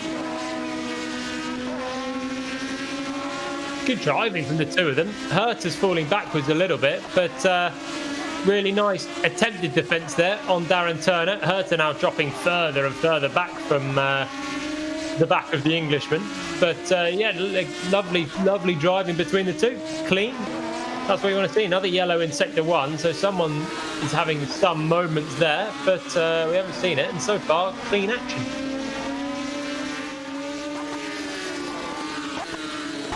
Side by side with Plato and Tonio Liuzzi fighting over 9th position. Down towards Vale. Liuzzi doing well to keep ahead of Plato. Has climbed up the order quite well, because I think he started quite far back. Here's a replay of Liuzzi getting past Plato then. I think the other way around. Around the outside into Stowe, and really it just came from the exit of Beckett. Good run, and just clean around the outside. Nothing that Jason could do there in terms of defence, because it's quite a quick corner and you can't charge in too quick. You'll probably just loop the car with the oversteer they've inherently got. So nice move from Liuzzi up into 9th, but Plato's still in the top 10. You spoke to him just before the race and he didn't think he had much pace, but a top 10 is pretty solid going. Yeah, it certainly is. He's still behind Liuzzi, but I'm pretty satisfied with that, I would have thought. Lap 5 of 8 now, with Alonso leading 4.3 seconds ahead of Button. His pace advantage is huge here, Fernando Alonso. I wonder how much Jenson's enjoying this race right now, because he's so used to being the class of this field in the Legends races in general, the non-reverse grid races. if he's not winning, he's having huge fights with the likes of Emanuele Pirro or Jan Magnussen. And you always feel like Button's got better pace, but he's not able to find the way through, and the others have been driving really well. Suddenly, Alonso, after his thrills and spills in Zandvoort, has knuckled down to this so well, and he's now pretty much 5 seconds clear on lap 5. I mean, this is some performance. Yeah, amazing stuff, especially after the Indianapolis outings last week. Herta in 12th. Dario Franchitti's got up to 11th. I believe he had a drive-through penalty for some reason in qualifying, so that's why he wasn't able to put in a representative lap time. So he's down in 11th spot, but having climbed up from the back of the field. As we see Herta in the bottom. Oh no, just as I say that, Franchitti's in the wall in a very strange place. I only saw where he ended up there. He just went straight on at the old Vale chicane. Backwards. That 5 of 8. Franchitti out. Alonso about to start his next lap. Magnussen closing in a bit on Button. As they come across the line, the gap is down to 1 second. So Magnussen's doing a good job, but neither of them can match Alonso out in front still. And I think we might have just lost Oriol Servia, so that promotes Montoya up into 4th, Pirro up into 5th. Magnussen's doing a good job. We're watching here in 3rd place, really keeping good tabs on Jenson Button just ahead. Without Fernando Alonso, you'd say this was shaping up to be a really good race at the front. It's just a shame that Alonso was checked out from everyone. But Magnussen, as has been the case so many times, is really trying to take the fight to Jenson Button at the front of this field. He's one that I just really think should have been in championship contention. But the amount of kind of needless reverse grid incidents that he's had have just cost him loads and loads of points. But he's been quick throughout, and he's right there with Button again. So if it finishes like this, Magnussen will still just about be keeping the championship fight alive. So it won't be wrapped up for Button if it remains. And to be honest, anything can happen in the reverse grid race. As we see Montoya now ahead of Pirro. But you're right. If we do more Legends stuff over the next couple of weeks as well, it'll be nice to see everybody like starting from the start, if you know what I mean. No. You know what I mean. What? Alonso joining from the beginning? Yeah, exactly. Everyone starting from the start. No, you're right. I think clearly Fernando's come in, and do you think he ever turns up to anything without a burning desire to not only win, but just try and demolish and really show the best of what he can do?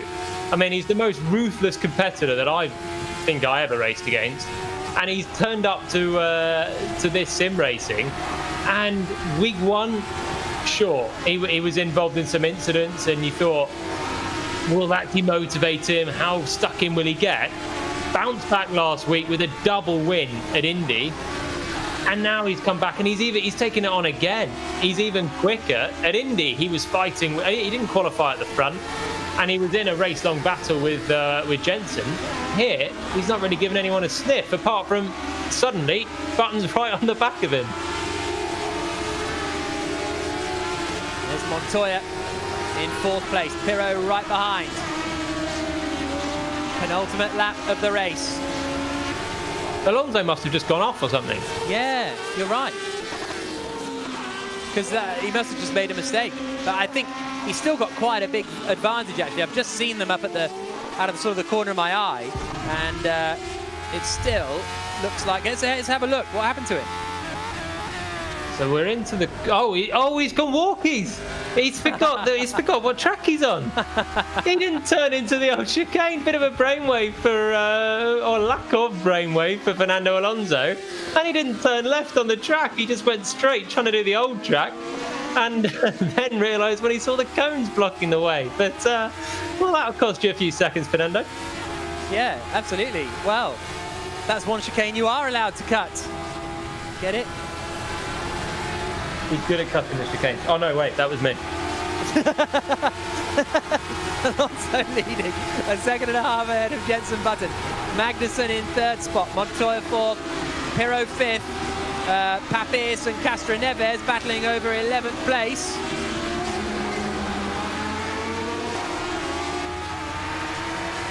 As Alonso now is on the final lap of the race.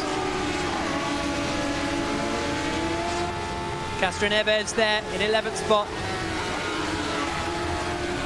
And it looks as though this is actually going to wrap up Jenson Button the title if it finishes like this. We thought it would keep the title fight alive for the final race, but I don't think it's going to.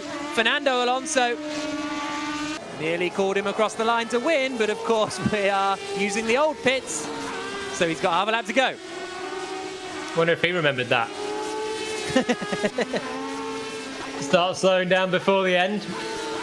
Caught a few drivers out in the past, but he seems to have regathered his focus suddenly, and now he is just a couple of corners away from an entirely dominant win. But as you say, Jenson Button will be happy with this. Pretty unopposed. Jan Magnussen's done a great job to just stay within a second of him, but Button over the series has been dominant. Over the race, this has been spectacular from Alonso.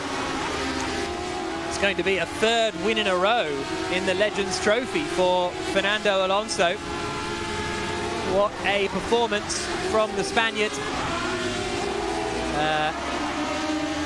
He is now coming out across the line, and Fernando Alonso takes the win in the first Legends Trophy race at Silverstone. A dominating drive, but Button across the line in second place wins the Legends Trophy Championship. Wins money for the charity of his choice after such a strong season. Here's Jason Plato running in 10th place, so it looks like he's going to hold on to his top 10 finish.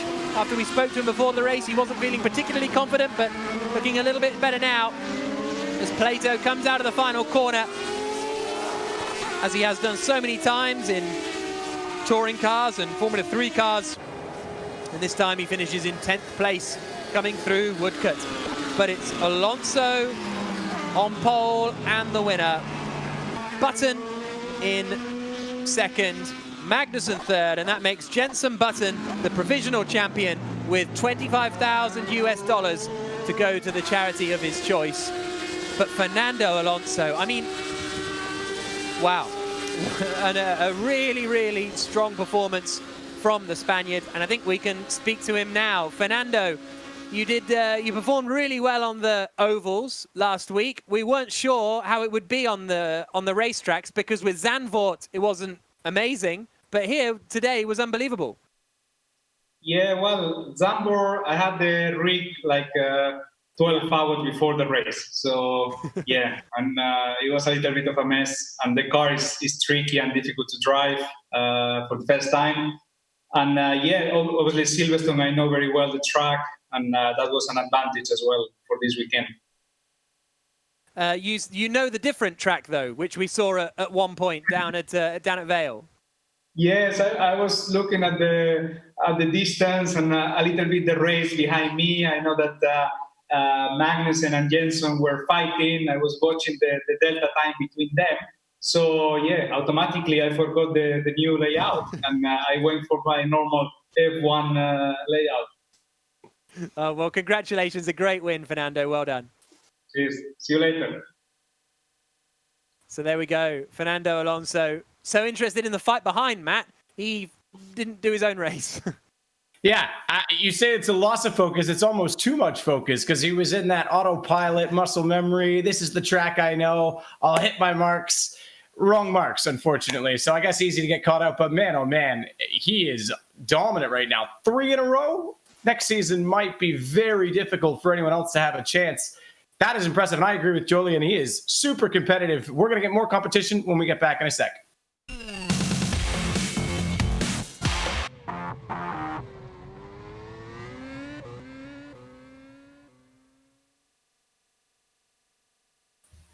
Well, Alonso just absolutely looking perfect so far. Well, I shouldn't say so far. I guess Zandvoort, but as he said, 12 hours to have the sim. A little bit of practice and things change. Maybe we got to get him in the Pro Cup next time or get some success ballast. I don't know how that's going to work, Julian.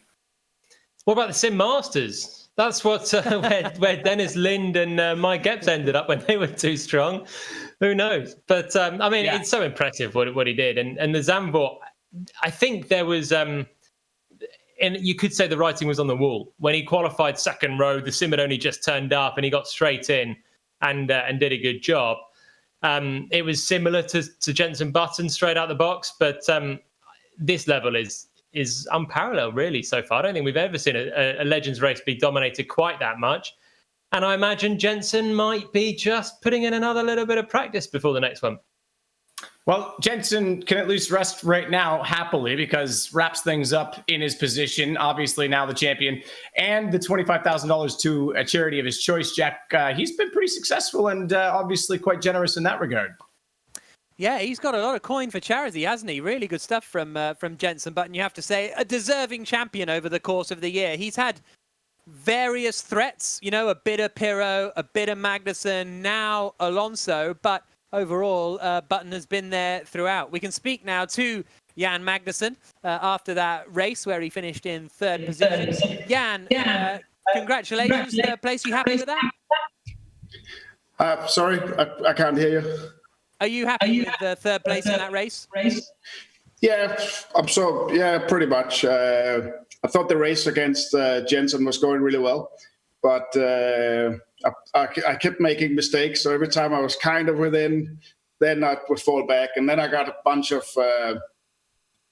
track limits warnings, and I wasn't sure how many you get before you get penalized. So then I had to be a little bit careful. But, catching Jenson and getting by him is two completely different things. So, but quite happy with third. But championship's over now, and now we'll just have some fun. More fun. Yeah. Okay, cool. Thank you very much. Looking forward to reverse grid. Thank you. I think you were spot on as well in saying during that race that Magnussen could have been a title contender, was ultimately, but could have been much closer if not for a few little mistakes. Some of the reverse grids got caught out. If he tightens it up, let's not just put it on Alonso and Button for next season. Pirro's still there. Magnussen's there. Montoya's looked quicker lately. It's still a championship by no sleight of imagination. He's had a 10th and 11th and a 14th in the reverse grid races, in 3 of the 4 reverse grid races. And that's where the points to Button have disappeared from, because Button's been finishing 7th, 3rd, 5th, 3rd in the reverse grids. That's where the points are, and that's why it's so exciting looking ahead to the Sim Masters and the Pro Cup, the reverse grid races we've got coming next, because that's where the championship is going to be won, in how well you can come through reverse grids. And that championship, let's focus on that a little bit. Aston Martin has the lead currently. Mercedes brought in Stoffel Van Dorn to try and close that down. It looks like Esteban's in position to wrap up the drivers. But the fact that Mercedes have gone for the ringer and they had the 1-2 in the first race, Jack, this is the battle right now. It's a 4-car race for one championship. Yeah, it's going to be really, really entertaining. It's going to be really intense as well. And we're going to be focusing on the 18th, 20th, 24th of this world to try and find out who's going to win this Pro Cup this afternoon.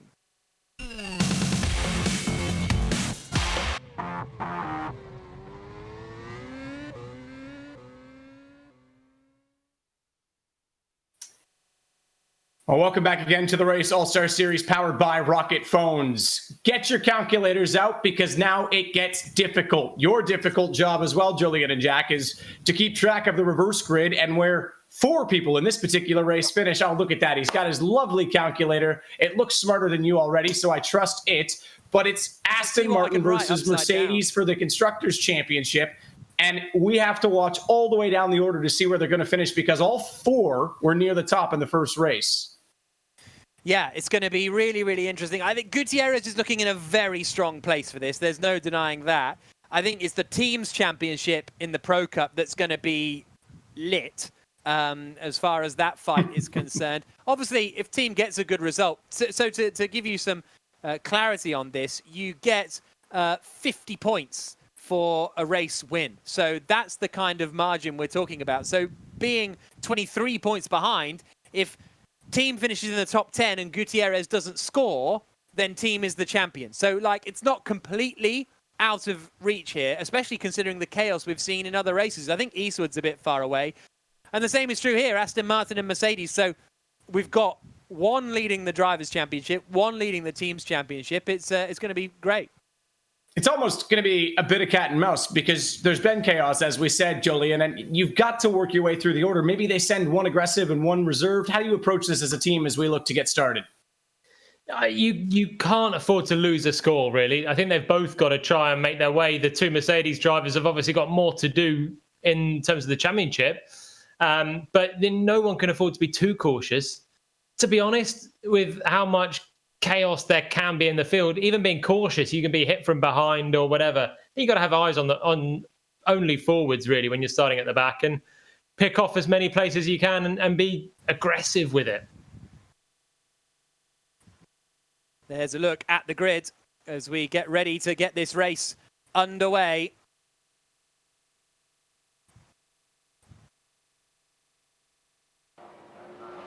Buncombe 21st, Eastwood 22nd. Here come the lights. Here comes the season finale of the Race All-Star Series Pro Cup. It's Daniel Rowbottom on pole position as we get away. Nicky Team on board within the top right. Immediately, it's a good start, though, swinging into turn one for Rowbottom. Pruett didn't get away particularly well. Can Team make it safely through the first couple of corners? Plowman is up into 7th place. Rowbottom leading. Pruett 2nd. Van Uitert in 3rd. Chavez 4th. Calderon in 5th. And Team's in all sorts of trouble.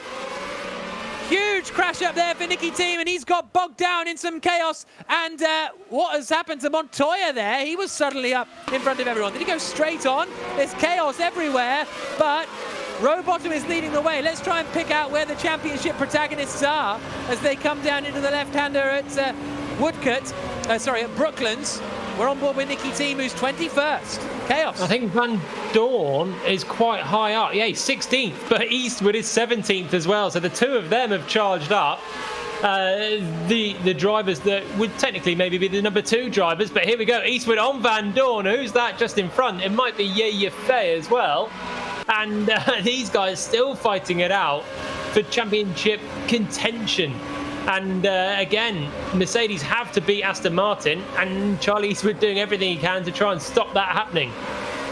Oh, big slide for Charlie Eastwood. I thought he was a goner there, but he keeps it together onto the hanger straight. He is a goner now, and he's over the barriers, and he's had a huge accident, and that is a huge blow for Aston Martin's title hopes. What happened? Did he get rear-ended by Tristan Vautier, maybe? He must have done, to end up just spitting off into the barrier on the right-hand side, on the hanger straight, is the only explanation. That he got hit from behind and skewed off, Kimi Räikkönen style. Räikkönen 2014, down the Wellington straight. It was a similar sort of thing, I think, and Eastwood is he's going to be hemorrhaging points for Aston Martin now, and Team was in the walls on lap 1. Van Dorn, meanwhile, is carving his way up the order and is up into 15th position. Bradley Smith trying to get around the outside of him, though, as they come back through the left-hander at the loop. And then out onto the Wellington straight again. I'm getting all my straights mixed up. Whoa, someone's broadside on the Wellington straight. That'll give Van Dorn another position. That was the true Kimi Räikkönen crash for 2014, that one. Straight into the wall on the Wellington straight. Eastwood, I think, is still going. Oh no, Eastwood then in the pits and out with so much damage. He was literally over the barrier at one point, and that is bad news for Aston Martin. Where is Gutierrez and where is Nicky Team in all this? Van Dorn right now doing a brilliant job, the super sub. Pruett leading, Rowbottom 2nd, Montoya 3rd, Van Uitert in 4th, Bradley, Adam, Chavez, Aitken, Ingram and Pull, the rest of the top 10. As it stands, Esteban Gutierrez would win the Drivers' Championship. Nicky Team attacking Vautier, getting up into 18th place now. And that is a move made for Nicky Team. Robust once again, that from Team. Exeter Stowe taking no prisoners, but he can't really afford to now. Yeah, Yefei's gone wide. Bradley Smith has gone wide, and that's 2 more places for Team. up into 16th then. Van Dorn's in 14th. It's not over yet. There's only one more car between the two of them, and the team might yet salvage something.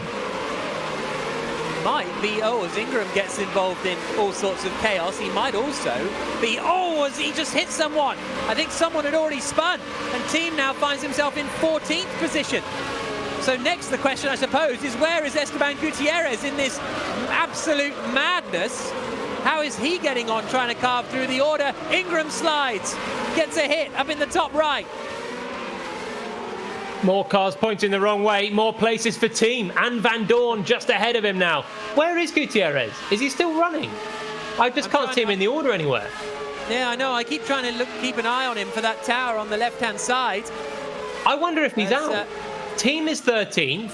Gutierrez is not in the top 20. I didn't see him in the top 25 either. Guerreri's somewhere around, and that keeps catching my eye. But yeah, same. Not the right man. There he is, 22nd. I think Gutierrez might be out of this. Okay, well, we will try and get some confirmation of this for you. But we're on lap 3 of 7. But it's still Prio leading, Rowbottom second. We're on board here with Tom Ingram, who's fighting with James Pull on the right-hand side there. Pull up into 10th place. Gutierrez out. Wow. Out of the race. So, Van Dorn tried to pass in. That made him luringly sideways. And now here comes Nicky Team. So if one Mercedes, one Aston Martin in this race, all to play for, and Team not able to get through at turn 1. More cars off, though. If Team gets into the top 10, he wins the championship, because he's 23 points behind, and you get 24 points for finishing in the top 10. But now Team and Van Dorn are fighting each other. Big slide for Team. He's got to finish top 10 if he wants to win the championship, Nicky Team. Well, he might get gifted more places, but otherwise, Stoffel Van Dorn can do a serious job for Esteban Gutierrez. Ingram's still side by side with James Pull for 9th position, and not quite getting through there. A computer crash, I believe. A computer crash for Gutierrez.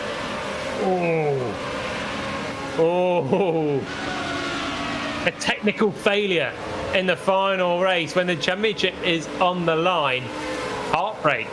But right now, it wouldn't matter for him in terms of the drivers, because Nicky Team is not in the top 10, but he's got the pace to get there. If he can keep it clean, ideally, there'll be a bit more shenanigans ahead, which may well involve Tom Ingram or Seb Montoya or Job Van Uytert. Montoya can't get through, but Team's got a great chance here still. Fights further in front. And this is all over 5th position. Bradley ahead of Chavez, ahead of Buncombe, Ben Yahir and Ingram. Through the left, through the right at Club.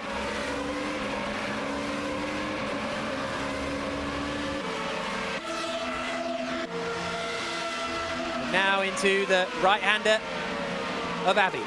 A reminder, Nicky Team needs to get up into the top 10 to win the championship. And here he goes up the inside of Paul into 11th. They bang wheels, there's a bit of a slide. He'll get the better drive out of the loop now. And then it's Van Dorn, the Mercedes teammate of Gutierrez, who is in that 10th position at the moment. Here comes Team on Pull, down the Wellington straight, pulls out, and that should be a straightforward move. Someone's off in front. So is that going to be 10th place now? It's Alex Buncombe. Buncombe's on the grass, and Team's into the top 10. He's in title winning position on lap 5 of 7. Van Dorn's up to 8th ahead, and Van Dorn then in no position to be a rear gunner to Gutierrez and the drivers, and right now not doing enough in the team's championship either. So this is going badly for Mercedes, and now Team onto the back of Richard Bradley for 9th, and this would be nice just as a bit of a buffer, so he can then relatively relax for the final bit of the race. Bradley getting a bit scrappy. Oh no! Oh, he's on the grass. Someone's overtaken him on the left-hand side, and he's still in 10th place, Nicky T. Just about. What drama in the final Pro Cup race of the season. In the Race All-Star Series Pro Cup, Vautier's back through into 10th. So Team's down to 11th again. He's got to do all the hard work again, although did someone just pit ahead? trying to Smith pitted. Yeah, you're right. So does that put team back up into 10th position across the line? There's chaos behind. Team still in 11th, and now he goes up the inside into Abbey. They're still side by side. Sells the dummy, late on the brakes. And it's still not quite 10th place for Nicky Team. Vautier is still in front, and they need to be careful because they've got a car right behind as well. Down the Wellington straight once more. Was that Canapino behind? It is, and he's quick. Canapino can get in the mix here. We're on board with Canapino. Team, does he get the job done? No. Still, Tristan Vautier is in there. Team sends it out wide, and he's going to lose out to Canapino. Team down to 12th now. He's got to make 2 places to win the championship.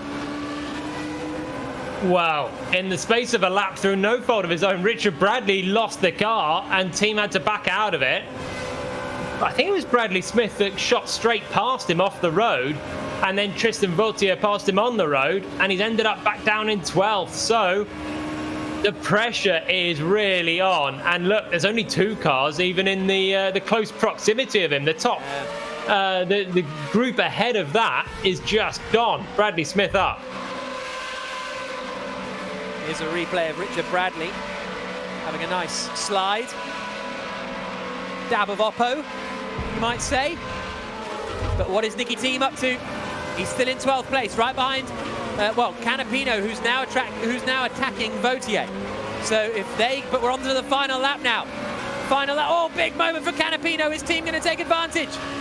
He's looking to the right-hand side. There's a spinner. Canapino's up in the air. Team's into 9th.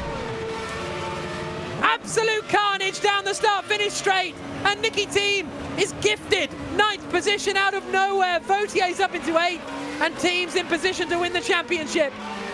And one of those out was Van Dorn. Van Dorn has gone from the top 10 as well. He's down in 17th. That's going to give Nicky Team the championship and Aston Martin the championship in one fair swoop. Huge moment there, and Team can breathe a sigh of relief.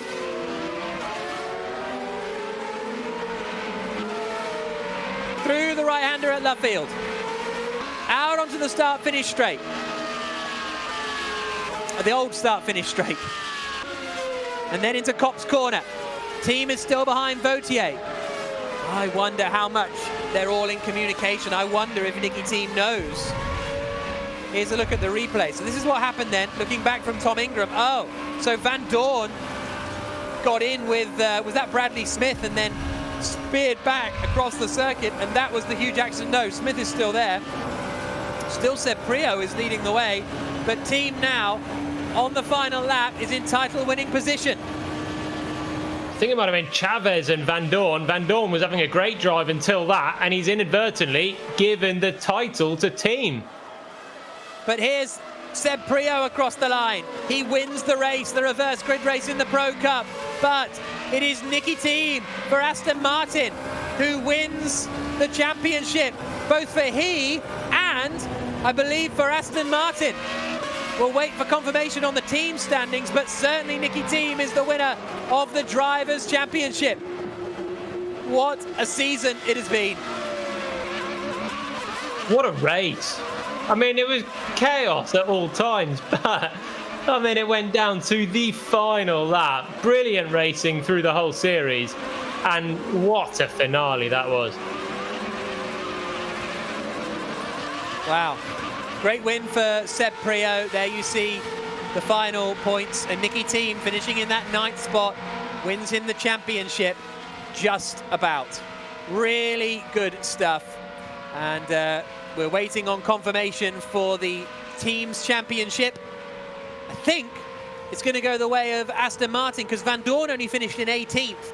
Team finished in 9th. Gutierrez didn't finish, so yeah, there's no way that Mercedes have overtaken Aston Martin. Aston Martin are the team's champions in the Race All-Star Series powered by Rocket Phones, because Eastwood there in 21st. 6 laps down, so he was classified as a point scorer as well. So Aston Martin win the team's championship, and it is Nicky Team who wins the Drivers' Championship. Absolutely unbelievable drama in that final race. It's like Every time, Jolien, that I think it's just sim racing, you end up with, like, drama. It's absolutely unbelievable. In fact, we're going to speak now to Charlie Eastwood, who, despite a mad race and a bit of a crazy accident, Charlie, Aston Martin are the team's champions in the Pro Cup.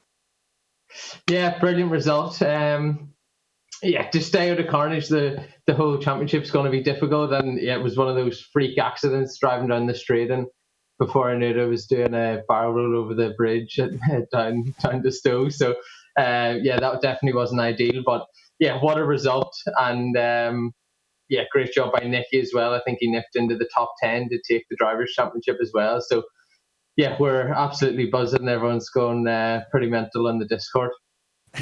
How much are you in conversation with Nicky, and how much does he, because he doesn't like to come and chat to us, how did he know he needed to be in the top 10? So he doesn't really like chatting to us either in the race. That's why you probably saw in race 1 we nearly had contact. He goes into a different channel, but if there's any big problems, the guys, the engineers, will speak between ourselves if we need to. But yeah, great result, and thanks to Strangy and Patrick, they've been a massive help, because going up against the likes of Mercedes, they leave no stone unturned, let's say, and yeah, it was a big fight the whole way to the end. So yeah, great to get the result. Well, congratulations, Charlie. Aston Martin, the champions. Nicky Team, the champions. We've got more titles to be decided when we come back with the Sim Masters.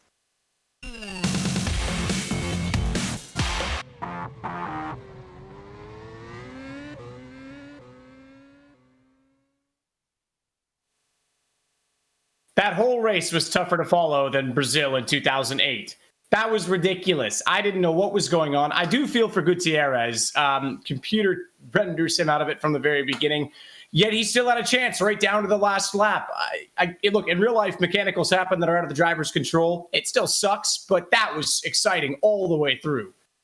Mansell 86. Was it 86? Adelaide? Yeah. Not his fault. Losing the championship because of that. These things happen. It was thrilling stuff. Great drive from Nicky Team, and a clean sweep for Aston Martin, which I don't think I would have seen coming, especially after that, because they were just very consistent. They just got the job done over the course of the last 4 or 5 weeks. No huge results, not even any wins. Did they win a race over the course of the last few weeks? But they've managed to wrap up the championship.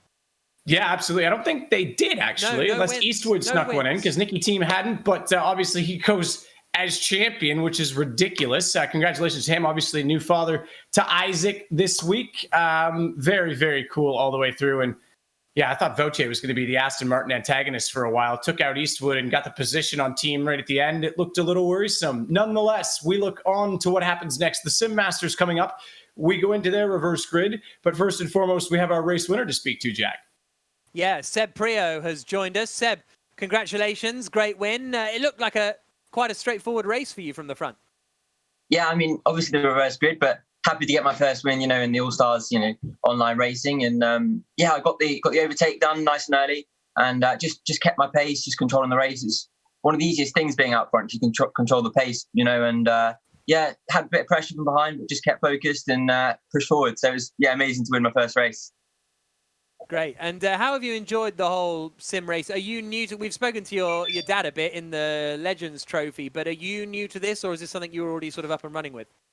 No, I've done a lot of this before, but I absolutely love it. It's great to keep your mind going. Obviously I'm not racing. No one's racing at the moment, and it's just great to keep my, mental reactions, and everything just racing. It's just great to be able to do it at home. So great. Congratulations. Thank you. Very cool. Great to see Sebastian get a win before the end of the season. He's been steadily improving, I think, each week as well. But yeah, ridiculous carnage, excitement, impossible to follow. And Nicky Team, I would say pulled a Kiki Rosberg, but he actually won a race. So maybe it's more Rick Kelly 2007 Supercars. And Bono Huis might be able to do the same thing in the Sim Masters if he doesn't win the next race and still comes out as the champion. Pretty special or odd in some ways. Yeah, well, I think who was it? Was it Keke Rosberg won the championship in He won 1982, only winning one race. Yeah, that's the closest we got in Formula One. But what that race showed is just how unpredictable this reverse grid race stuff is. Like, you think teams up into 8th, and then suddenly he's crashed, and then someone else has crashed, and it's absolute mayhem. So, and it was interesting to hear from Jourdain Simoncic earlier, one of the title protagonists against Bono Huis, and he said, I was nervous for the first reverse grid race. Now, there's no point being nervous because it's almost not up to you. If you're starting on pole or second and you've got to do, you know, quick laps, then that is on you, but you just got to avoid the carnage, and I think luck is going to play a big part in it. Absolutely. Well, we'll see how that plays out and transpires. There's been some people that have been very good at it. We'll speak about that in just a second because the Sim Masters is about to hit the track.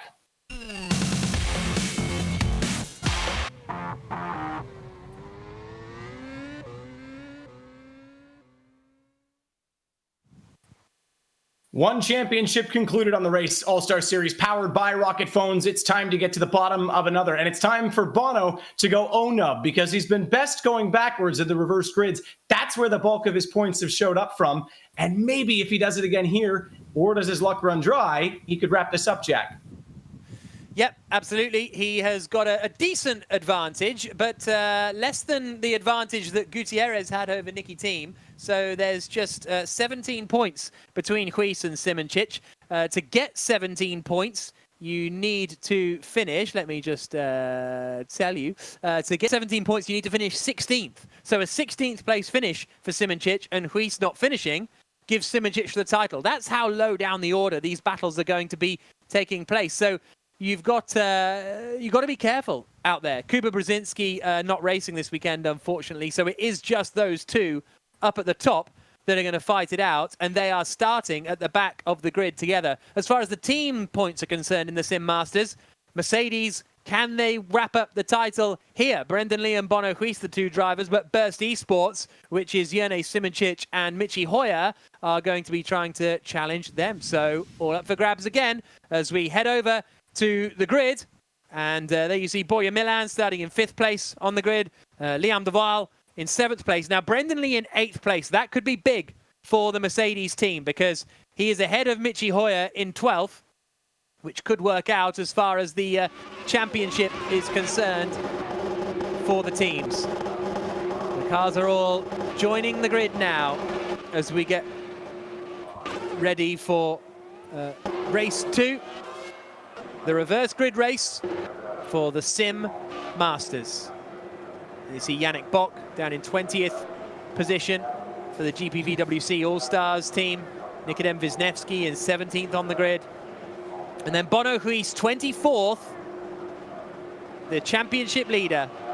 And 25th behind him is going to be his title rival, Jourdain Simoncic.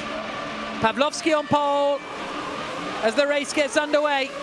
Zbigniew Ciara alongside him on the front row. Berukov has got a great start into turn 1. We're on board with Simoncic in the top right. Look at that. Him and Huis are right together. And Huis gets the jump. Gets a couple of places. We're looking at Kevin Siggy down in the bottom left. He's a driver who did the reverse grid trick and is now running in 3rd. Gets rear-ended a little bit. As everybody, oh, there's a bit of chaos coming into the left-hander at Vale. Simoncic, does he make it through? He takes to the grass. And he emerges unscathed in 17th position. But where is Bono Huis in all of that? Siggy running in 3rd, Pavlovsky leading, Ciara. There's Lucas Blakely going past Jourdain Simoncic. And there's Bono Huis in 20th, side by side with Simoncic. But that's enough as it stands for Huis to win the title. Jolin, he doesn't need to overtake him, he can just trail him, finish vaguely nearby, and he's the champion. And if the last race was anything to go by, that might be easier said than done. Here we go. He's actually might pass him now into Copse. Looks for the inside. And Simoncic slams the door shut. And then he's actually going to lose a place, I think, Bono Huis. Is that Mike Epps just behind, trying to go through side by side. Ooh. And all he needs to do is get himself involved in a needless tangle, and he's going to hand the initiative straight to Simoncic. It's one thing being cautious when you're at the front of the pack. It's another thing being cautious when you're in 20th position. Yeah. So tight. So they swing through the right-hander now. Down towards Vale. going to be a long race, this one. Well, it's going to feel like a long race for these drivers, especially Bono Quiz. For Jurnej Simoncic, it'll disappear in an instant, I would have thought. And I think we're going to see a less of a disparity between the pace as well compared to the Pro Cup race. Because the field is that much more even, and I mean, there's just more depth in the field, really, in terms of these guys are all pro sim racers, basically, and they're all incredibly fast. Bono Quiz there is, he's still behind Simoncic. That must have been the other two then. Was that Michi Hoyer trying to pass Brendan Lee, or going side by side for 8th and 9th? That's the other one to look out for. The teams battle, and they're 8th and 9th. They're running together. Great fights all the way throughout the order in the Sim Masters. And Quiz here looks to the inside of Simoncic, but not enough.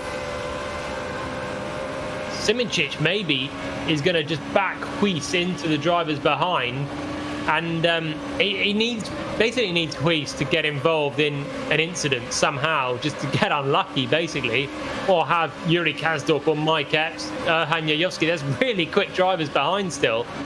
Simoncic needs them to have a bit of a nibble at passing Bono Quiz. Here goes Simoncic on the inside for 18th place. Not able to make it through cleanly, as he's still side by side in towards the tightened Vale chicane.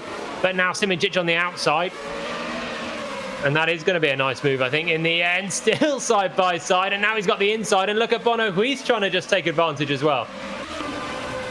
Great fighting here. Coming into the right-hander. Oh, Simoncic gets a bit of a hit on the outside. Quiz in the Mercedes trying to get involved in the fight. Lucas Blakely's in there. They're side by side with Yannick Bock. So it's 4 wide through a hairpin. What are they doing? It won't work. 4 wide surely doesn't work at the loop, and now they're all fanning out. And I think Simoncic has lost out somewhat there. Here we go on board. Who's on his inside? Oh, that's Mike Epps, and it's a shunt.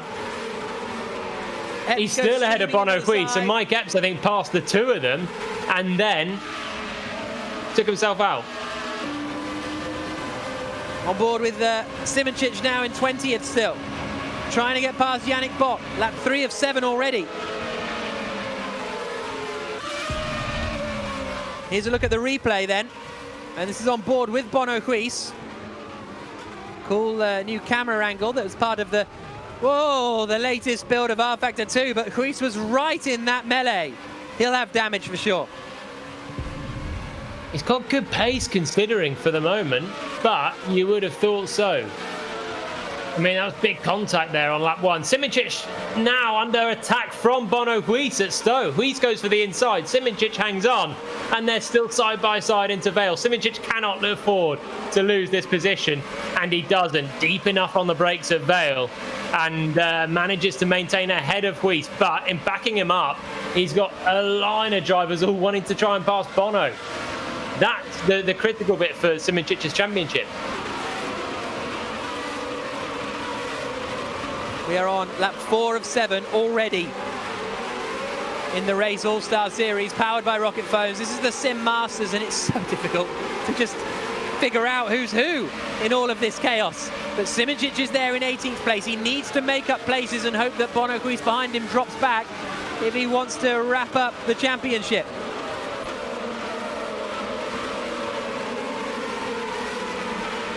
Through into Luffield they come. We're on board with Lucas Blakely in the top right. Simoncic at 18th then. Regardless of what happens to Bono Quiz, Simoncic has to find places before the end of this race. Laps are running out.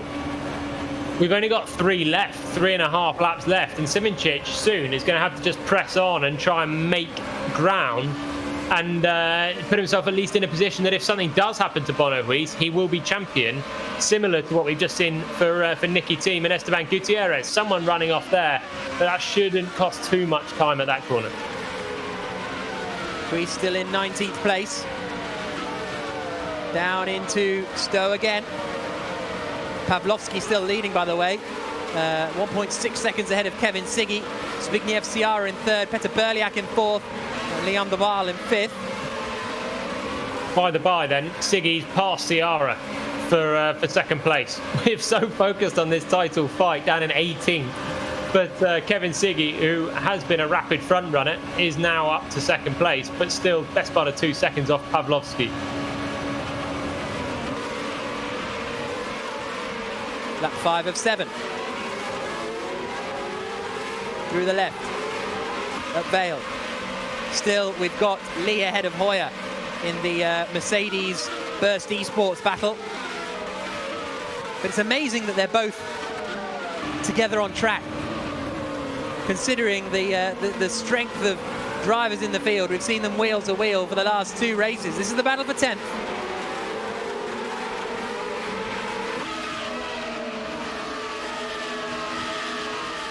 Through we go again, onto the old start-finish straight. One of the corner markers going flying.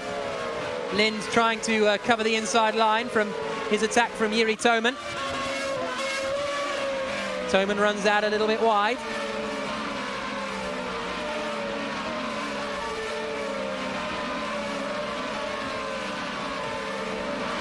Through Maggots and Beckett's they come, and there's just a little bit less chaos in this race, isn't there?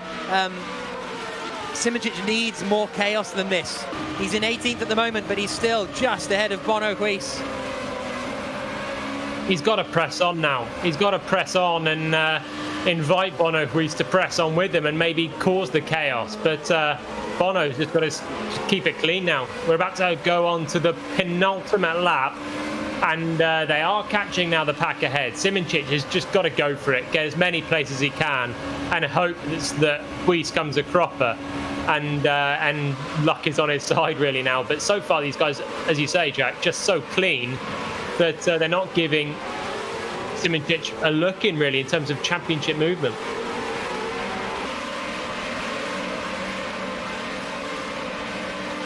Lap 6 of 7. There is Jourdain Simoncic out in front, coming down into Brooklands once more for the penultimate time. Through Luffield, it's a bit kicking off in front. This is squeezed behind. Still watching it all unfold and not making any progress past Simoncic either. I mean, this must be fairly comfortable at the moment for Huis. It's hunky-dory. Win the championship in 19th place, sure. It doesn't matter that you're 19th. It's all about being close to your rival, and that's his rival just in front. In fact, Bono Huis now super tucked in behind Jourdain Simoncic, and they're all going to get a run on the back of the cars just ahead. But this is fine. 19th place, one more lap to go and a couple of corners, and if he keeps it on the tarmac, Bono Huis will be champion.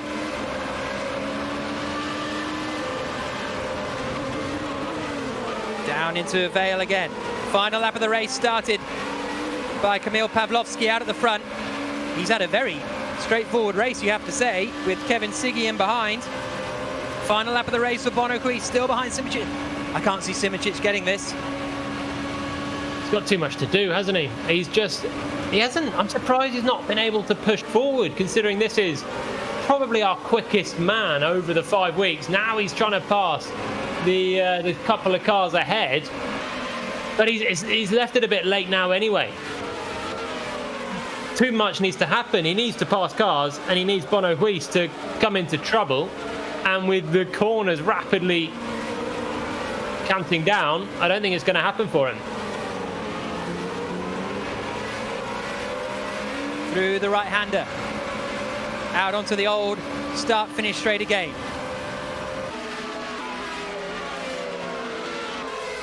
Into Kopp's corner. Yannick Bock and Vlad Tokarev are fighting it out in front.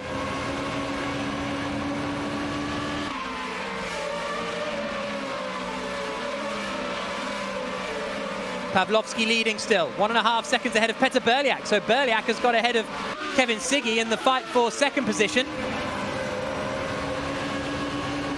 We go on board with Huis.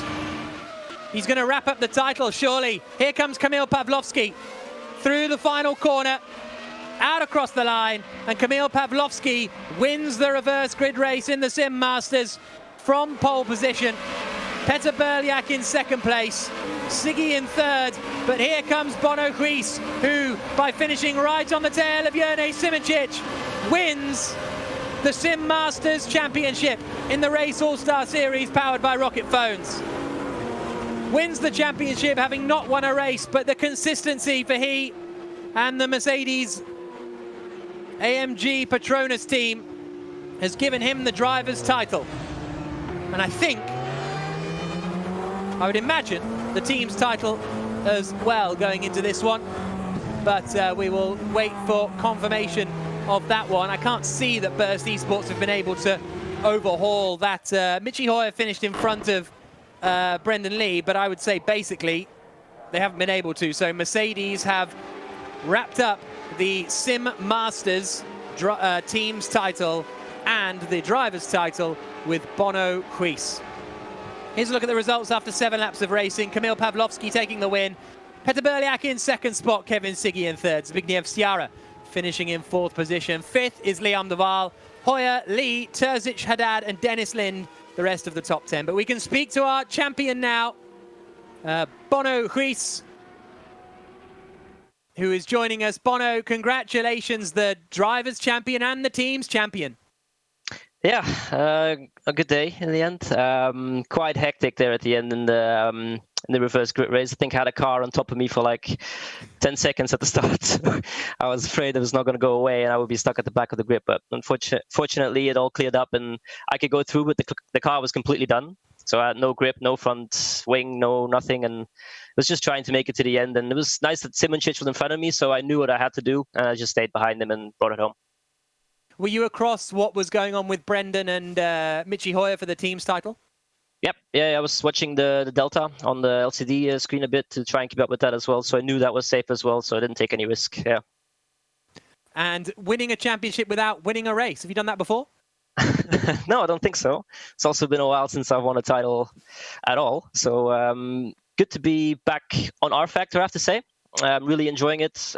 Just feels like I'm at home basically with the car and enjoying it a lot more than other championships that we've been doing the last couple of years.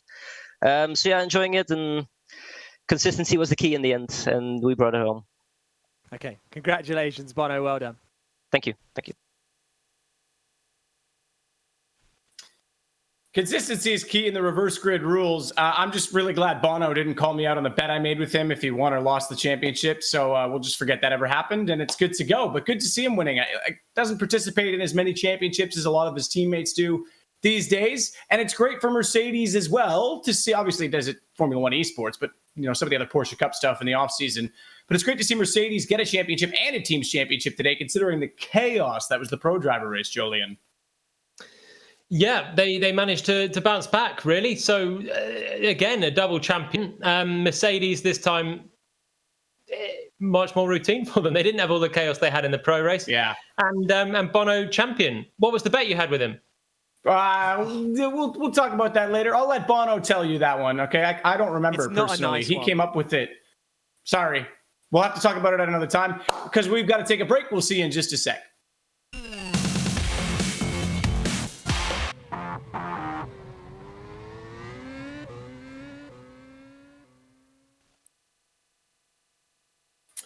Well, a pretty special day for a guy like Bono Huis and for Nicky Team. Both of those guys winning the championships despite not winning races all season long, both forward and backwards.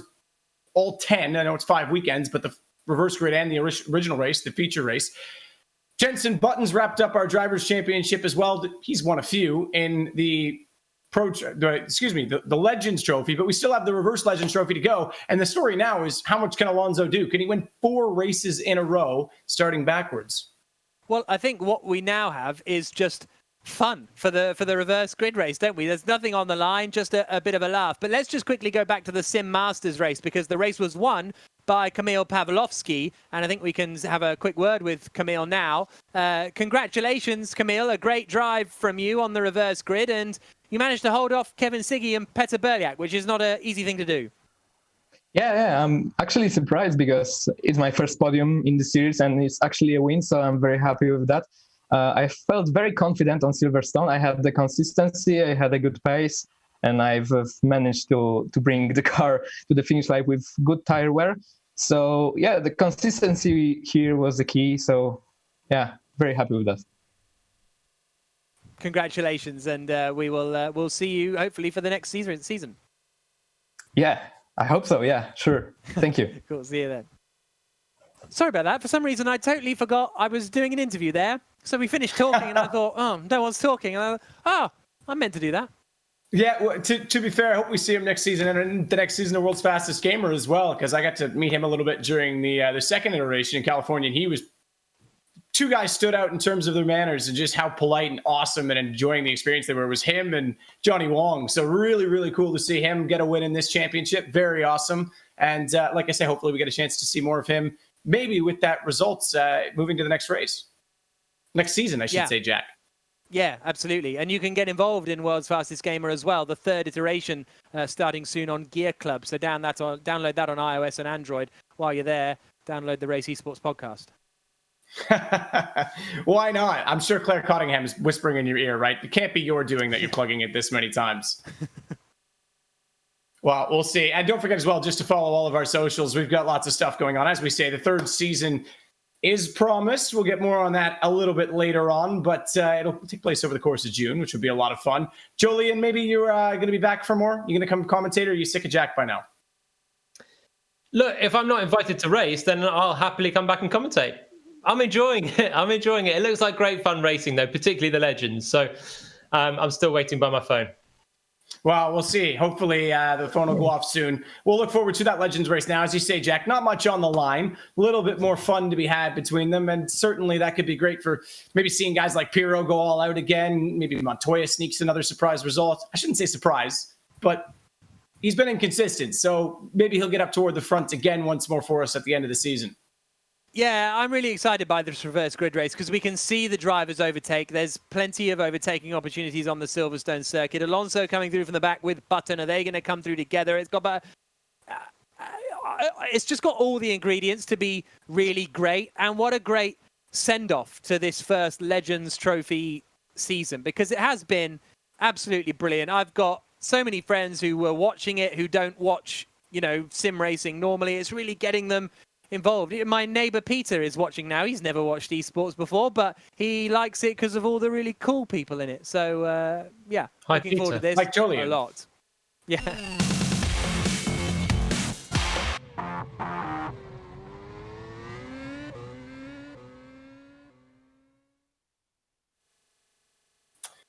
Well, the Race All-Star Series powered by Rocket Phone reaches its final race. Our championships have been decided, but we're still going to look at the results and how Jenson Button was able to do so before we have a little fun for our finale.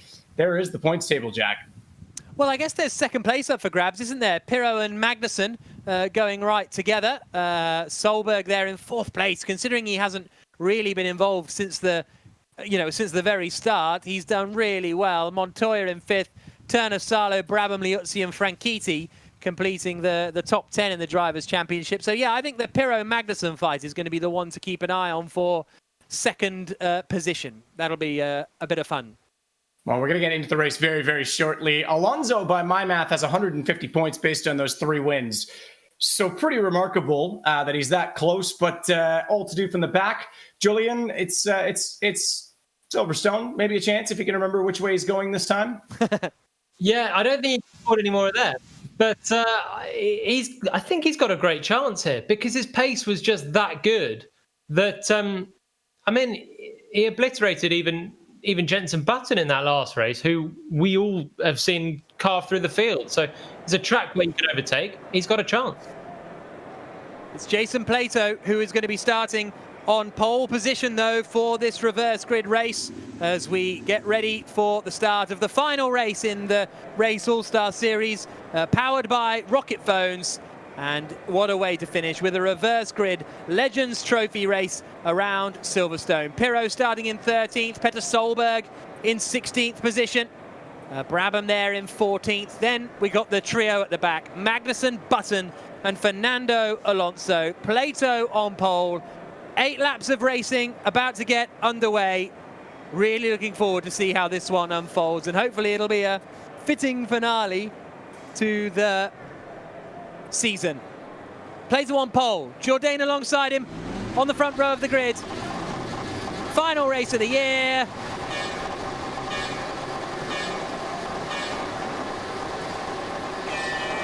Off we go. Good start from Plato. Little bit slow from Jourdain. Franchitti gets tucked into third place as they swing into turn one. We're on board with Alonso in the top right. As someone comes across him and wipes out, but Alonso keeps going and he's already up into 11th place. Button is in 16th place. Jourdain's in the lead. Franchitti in second spot.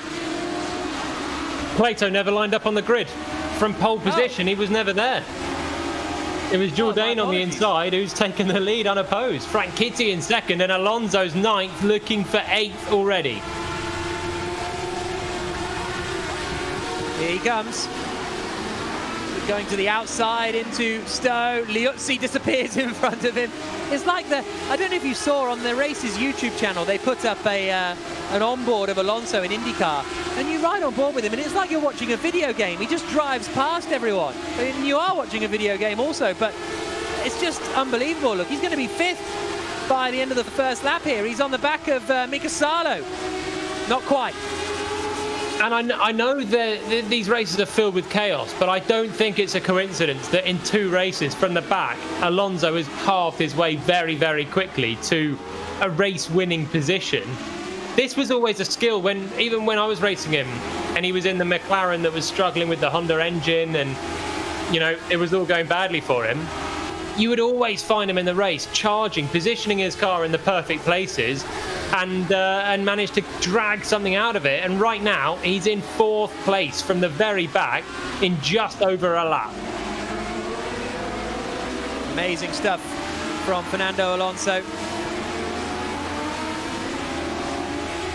Jourdain leading, Franchitti second, half a second behind. Alonso's up into fourth place. Tom Coronel is in third at the moment. We're on board with Dario Franchitti up in the top right. Along the Button's only up to 13th place as Mario Dominguez runs wide. Papis and that was the difference in Indy. In Indy, the reverse grid, the non-reverse grid, Alonso and Button went toe-to-toe the entire distance, and they were clearly the class of the field. The reverse grid, Alonso carved his way through the field better than Button in the opening lap or two, and he broke away, and that's exactly the same now. Alonso goes through shot, and Button's 6 cars further back. Here they come, down towards Stowe again. Lap 2 of 8. There we see Herta on board. Turner spinning. On board with Juan Pablo Montoya now as he runs a little bit wide. Through the Vale chicane. And out over past the wing. And down towards Abbey again. So Jourdain's still leading, only 3 tenths ahead of Franchitti. Alonso is right with Coronel, if not ahead of Coronel. And there he is ahead of Coronel. So Alonso up into third. Through at turn 3, then he was super close through 1 and 2, and then just slid underneath Tom Coronel through the apex of turn 3, and now he's just got the 2 in front who are fighting for the lead. Franchitti pulls to the inside, and that's looking like it might happen. This is how Alonso did it going up into Village. Got the inside line, and that was a straightforward pass really on Tom Coronel. Coronel not really making that too hard. Now what's happened at the front of the race, we shall wait with bated breath. But Franchitti then still 1/10 behind Jourdain. Didn't make it through, but now has another look on the inside at Copse, and he doesn't make it through either. It's at that time. But look at Alonso now, just third, and homing in on these two. They're squabbling, and that's not going to help their cause. So Alonso charging forward. Franchitti will know that Alonso is on his way. He'll see it on his heads-up display as he comes charging now down the Hanger straight. On board with Franchitti.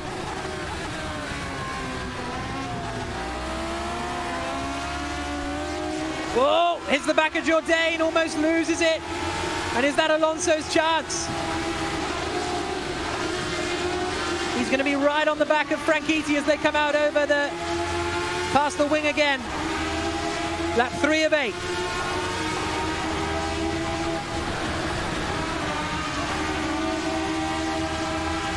Alonso closing still.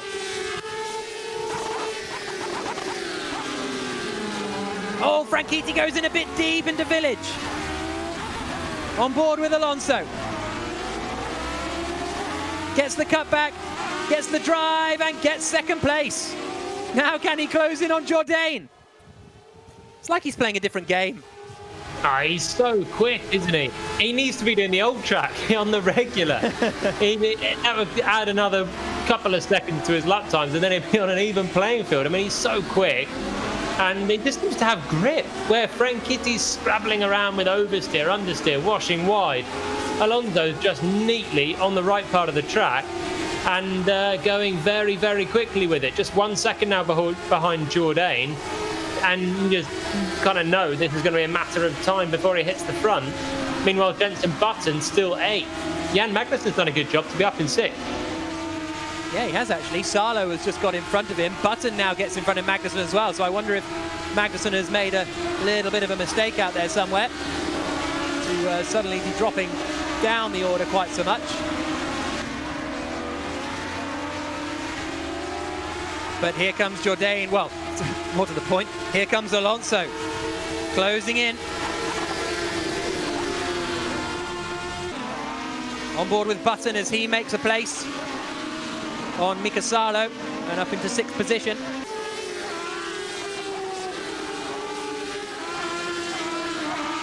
Here's Alonso though. It's a matter of time, isn't it? Surely just a matter of time. Turn 3. Through, well, the new turn 3, I should say, but through the old, I'm getting confused. The new 1 and 2 into the new 3 Village corner. And he didn't really close in too much there, but now the loop. Franchitti might have a little nibble back if Alonso doesn't get this one right on Jourdain. This is his chance then. Down the Wellington straight towards Brooklands. Franchitti has gone AWOL on the exit of that one.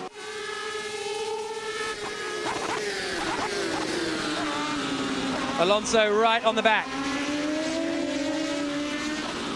Franchitti is still there. Oh, Jourdain! Alonso hits Jourdain!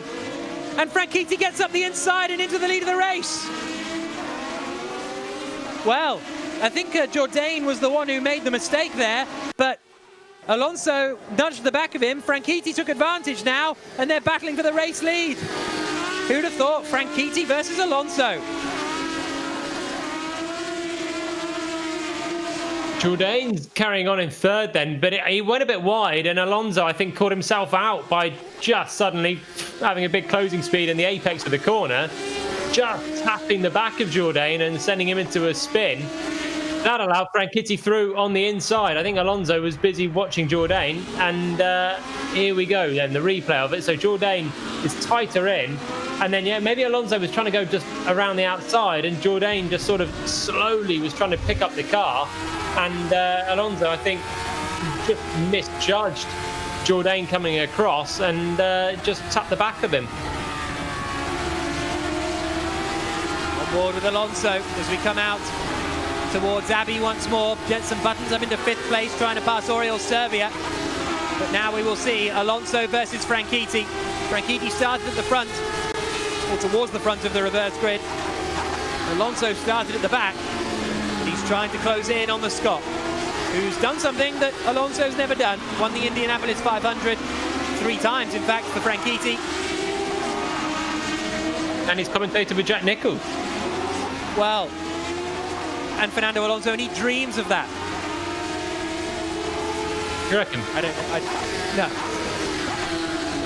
I think I'm quite fun to commentate with. I think he'd be okay. I think he'd be up to it. No. Jolien, I think your line's cut out. Button up the inside of Servia. Up in the 4th place. And now closing in on Jourdain.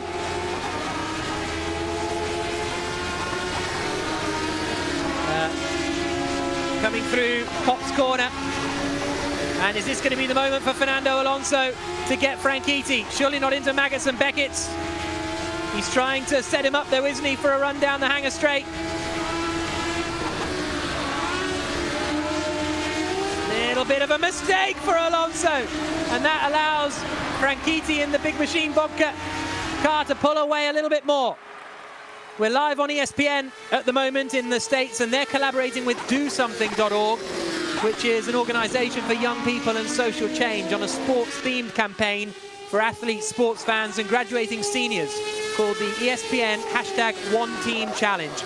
Over 34,000 young people have signed up to participate in the One Team Challenge to date, and you can join DoSomething.org's #OneTeam Challenge to go to the website or text esports to 38383. So thank you to the Do Something Challenge.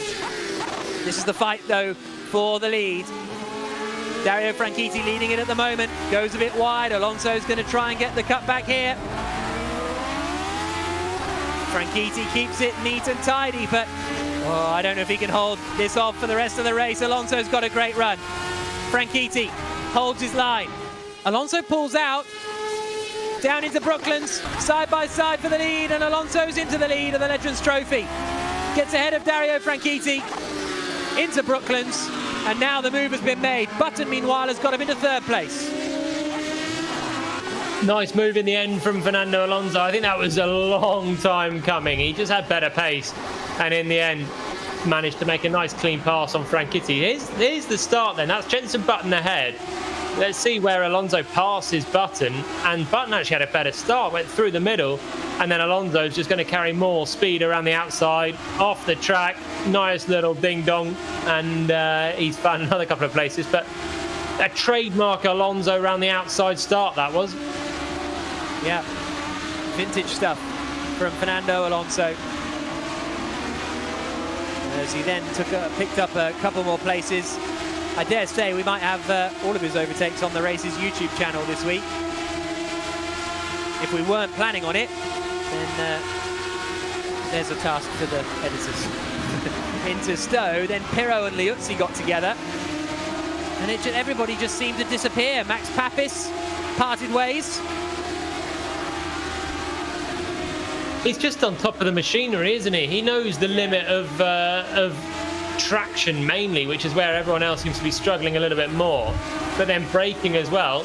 And then when everyone else is flailing around trying to find the edge of grip, he's just breezing through. Franchitti's still with him though, still within a second. Dario out front with a lap and a bit to go.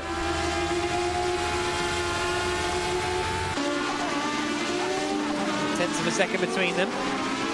This is Mika Salo and David Brabham fighting over 7th spot. And Salo's going to get a run here. You can see him talking or something on the left-hand side as they come down the Wellington straight again. Oh, Solberg thought about it. Solberg hasn't quite been at the races today, I feel, considering how strong he's been recently. He qualified well earlier on, didn't he? But then he got in the walls on the first lap and binned off Pirro, and since then he's been stuck in that midfield battle. But yeah, he's been making progress in the championship every week. Was pole position at Indy last time, and today a little bit underwhelming maybe. This was how Button got past Jourdain and up into third place. Nice and easy on the inside. Oh, and then Jourdain had a bit of a moment and lost it on his own then through the exit of Brooklyn, and left Button to that third place. Alonso's on the final lap. He's pulled away now from Dario Franchitti. Juan Pablo Montoya in 5th place. He's trying to pass Oriol Servia for 4th position. But Alonso, he's won the last 4 Legends Trophy races. It's absolutely mad. Do you think he didn't like the crash compilation from Zandvoort? He watched it back and thought, you know, I can do better than this. And he has, fairly distinctly. Yeah, there's not going to be any from this one, are there? Final lap of the race. Here is Fernando Alonso. into the stadium section at Silverstone, around Luffield. 4 out of 4 ain't bad. Fernando Alonso wins again in the Legends Trophy at the Race All-Star Series, powered by Rocket Phones. 3 seconds ahead of Dario Franchitti after an 8-lap race and starting at the back of the grid. And what happened to Button? Montoya's going to finish 3rd. There's Button suddenly in the fight with Magnussen and Pirro. So Button dropped well down on the final lap, and he's going to finish in 12th spot. He's still the champion, and he still takes the championship. The No Kid Hungry charity is the one Jenson has chosen to donate the $25,000 to. Fernando Alonso doing donuts there on the right-hand side after his double victory. So Alonso, Franchitti, Montoya, the top 3 in that race. And here's a replay of what happened to Button, Jolene, on the final lap. Right, so we're coming into Abbey. No, he thinks the race is finished. No? I feel like he's eased off. But he's ticking along enough, and he's still got a gap at this point, so he's doing okay. And then is he going to stop, or what's going to happen here then? I feel like he's... I don't know, I just felt like he was cruising there, look. I think he's cruising. Yeah, now he's basically stopping. And then he realises that he's falling down places, but he doesn't accelerate again all the way down this straight. Until Pirro and Magnussen go past. He's limping home. Unless he's waiting to finish with Pirro and Magnussen or something. Who knows? Because he's still moving out of the way here. Magnussen and Pirro go through. And then he gets back on with it. Bizarre. Wow. There we go. Not sure what that was about, but Jenson Button finishing in 12th place in the second race. Fernando Alonso takes the win. Dario Franchitti in second, with Juan Pablo Montoya in third. Servia and Jourdain completing the top 5. Brabham, Salo, Solberg, Liuzzi and Jan Magnussen, the rest of the top 10. And that is the end of the Legends Trophy season. But we'll be back next week with a new iteration of the Race All-Star Series powered by Rocket Phone. So make sure you join us for that. But the Legends Trophy has been great, but someone's got to sort out Alonso. I wonder whether it is just so much of sim racing, and Matt will know this, is time. You know, there's a strength for a real world racer like you, Palmer, where you get to learn a track like that. And the quicker you learn a track, the better you are. You know, as a fundamental driver. I don't know if you'd agree with that, but it's the same in sim racing, but you can spend hours. So if you can spend hours perfecting and getting quicker and quicker, you will end up being faster, you know? And I think that's what we're seeing with Alonso, and the other legends might have to do a bit more practice, basically. Yeah, and credit to the All-In Sports Sim setup. Obviously, it gives him tremendous feel. I think maybe the solution is going to have to be to give him a GP2 engine, Jack, because that might level the playing field. We'll have to wait and see. Agreed. Throw to the break.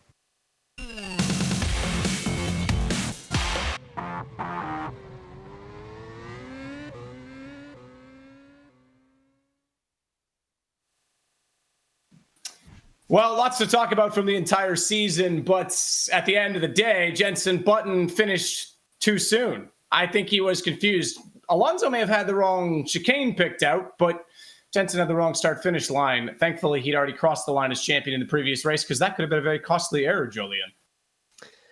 I don't know if it was that. The way that he slowed down and let everyone, I think letting Pirro and Magnussen through, and then he floored it.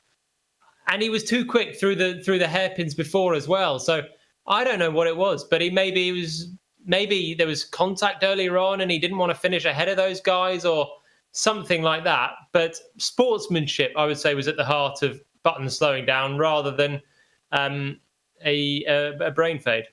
Yeah, I think there's some suggestion that him and Pirro had a bump earlier on, and so he was handing that place back, I believe. But hopefully we'll be speaking to Jenson in a couple of minutes' time, and we can get it to you officially. But he is the champion. We have all our champions crowned. What a great finale day this has been. I've really enjoyed it. It's really felt like a title deciding day with all the chaos, who's got to finish where, big calculators. Loved it. Yeah, very exciting for me. The teams championship and the pro cup, that whole battle all the way through was remarkably exciting. And then the first sim race between Bono and Jurni Simontic was just phenomenal to watch. That was some class driving. Outside, around the outside passes, DRS, lots of testing in the brakes, battling around other cars at times. I thought that was a very, very respectable drive from both of those guys. A little bit of contact as well that they survived through, which was a bit tense. I think, Jolien, you mentioned it. If that was real life, that would have been a hairy moment. It would have been a controversial moment, that's for sure. For me, that Pro Cup finale, Nicky team on the final lap through all the chaos, just getting into the top 10 to win the driver's title and thus give Aston Martin the team's title as well. What drama. That was best race of the day for me. And it was the way he was in that top 10, then he was out of the top 10, then he was back in it, and then someone crashed, and then, yeah, great stuff. It was poetic. Poor Gutierrez was sitting there probably sweating it inside of his sim rig. There's no question about it, because poor guy didn't even get to take a chance at winning it, and yet nearly still did. So we could see him on the cell phone. I'm sure he was preparing the tweet immediately to let everyone know what happened. Bit unfortunate, but great showing from him throughout the season. Definitely had the pace, and maybe we'll get a chance to see more from him in season 3. We'll tell you all about that in just a sec.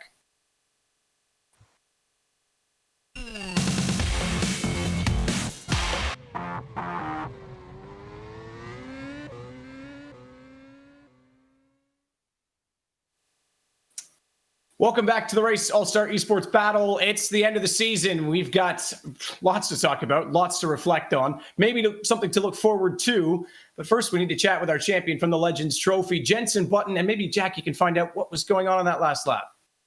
Yeah, Jenson, congratulations. First of all, the champion of the Legends Trophy. A superb achievement. Thank you, man. Yeah, it's been a lot of fun the last month. Also driving two cars, with the Brabham and also the Indy car. That was pretty awesome. So really, really enjoyable. This circuit, I did struggle to get the car working a bit with the long corners and the understeer in the car. But even so, first race was still pretty good. And that last race, I got spun round at turn 1. So I was basically last after turn 1. Fought my way through, and I came up behind Emanuele Pirro at turn 1, and he had a car in front of him that braked early, so I ended up hitting Pirro at the bottom, spinning him round. So that's why I slowed down on the last lap. I thought it's only fair to give him the position back. Okay, good sportsmanship. We love it. And the charity, the $25,000 US, do you know where that's going? Yes, it's going to be going. First of all, thank you very much for donating. It's going to be going to No Kid Hungry. Millions of kids around the world don't have a meal when they go to school, and they don't have a meal when they come home from school. So especially with the pandemic, there isn't school at the moment. So I think it's a very important charity to donate to. Yeah, well, thank you very much for choosing them, and congratulations on the win. But Fernando's got a bit of pace, hasn't he? He has, and the important thing, the first race he was just quick, and that's why he won. But this one, it was staying out of trouble. And normally when I was fighting for the champs, you take it a bit easier on lap 1. But this one, I just hammered it and got it wrong in turn 1. But it was absolute mayhem. But he fought through the traffic, and to be fair, then when Jan had an incident and Pirro. It was made a lot easier. But Dario gave him a good run for his money. That's really good to see. Dario had an issue in the first race, and second race was strong. So, no, really good. But, Fernando's definitely got this car sorted. He's learned how to drive with the amount of understeer in it. Okay, thanks for joining us, Jenson. Congratulations. Yes, guys. Very cool. It's interesting to hear the understeer aspect as well, because when we think of these cars, we think about the throttle oversteer and all the slides that everyone's getting, but obviously they're even more tricky than we realized up front. Look, it's hard to look at everything and pick a highlight, but obviously Jenson, and for me, the charity aspect is super important, and he's been very generous throughout, and I love, again, that he's picked a great charity, and obviously, as you can tell him talking about it, that's pretty dear to him.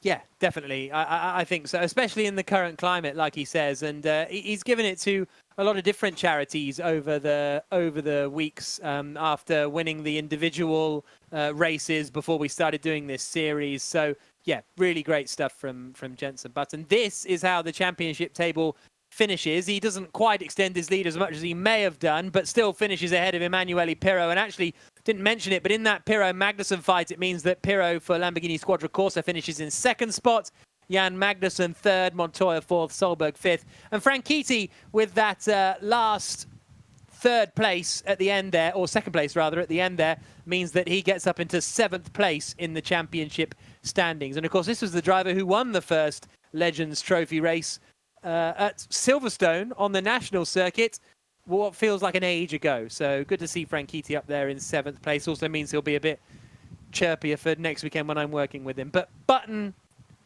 I was going to say dominant, but Alonso. Yeah, and again, keeps it clean. I think that is the key. Not only did he have the pace, but as Julian alluded to, very smooth all the way through the battles. Knows where to get into them, knows where to avoid them. We're going to send it to a break, and we'll get into all of our highlights from the season when we get back.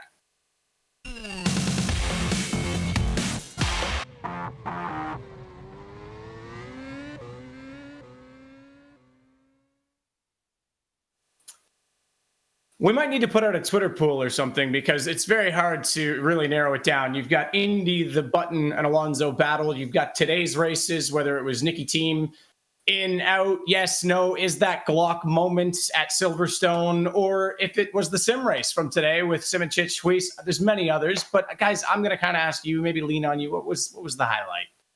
For me, the highlight of the whole series was Malaysia, that first round. I know it's a bit of a random one, but it was it felt like the best sim racing event I'd ever been a part of. You had top professional drivers in cool cars on a cool circuit. Then you had the Legends Trophy, and all of a sudden, Sebastian Vettel turned up.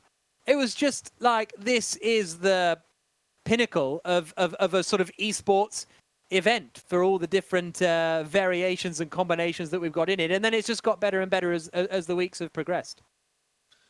Yeah, I was actually going to say the same. I was going to say Malaysia, because the racing that we started in this iteration of the series, it was fantastic. The very first race we had, Esteban Gutierrez and Al Buncan went side by side into the final corner for the race win.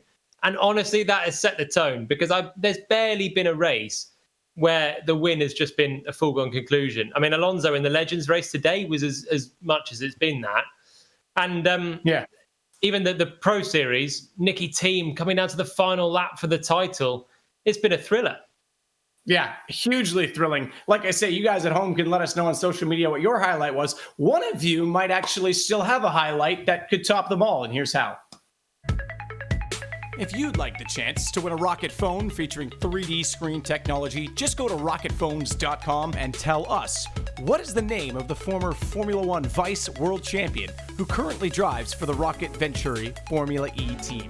Not only that, there will be some great offers available exclusively to race fans on rocketphones.com right now, with huge discounts of up to 60% on selected handsets. Still want more? Well, we've got you covered. You can also receive a free pair of Rocket earbud headphones when you buy any phone. All you need to do is enter the promo code RACEOFFER. This contest is open to all race fans, no matter where you live in the world. So why wait? Head to rocketphones.com right now to check out the deals.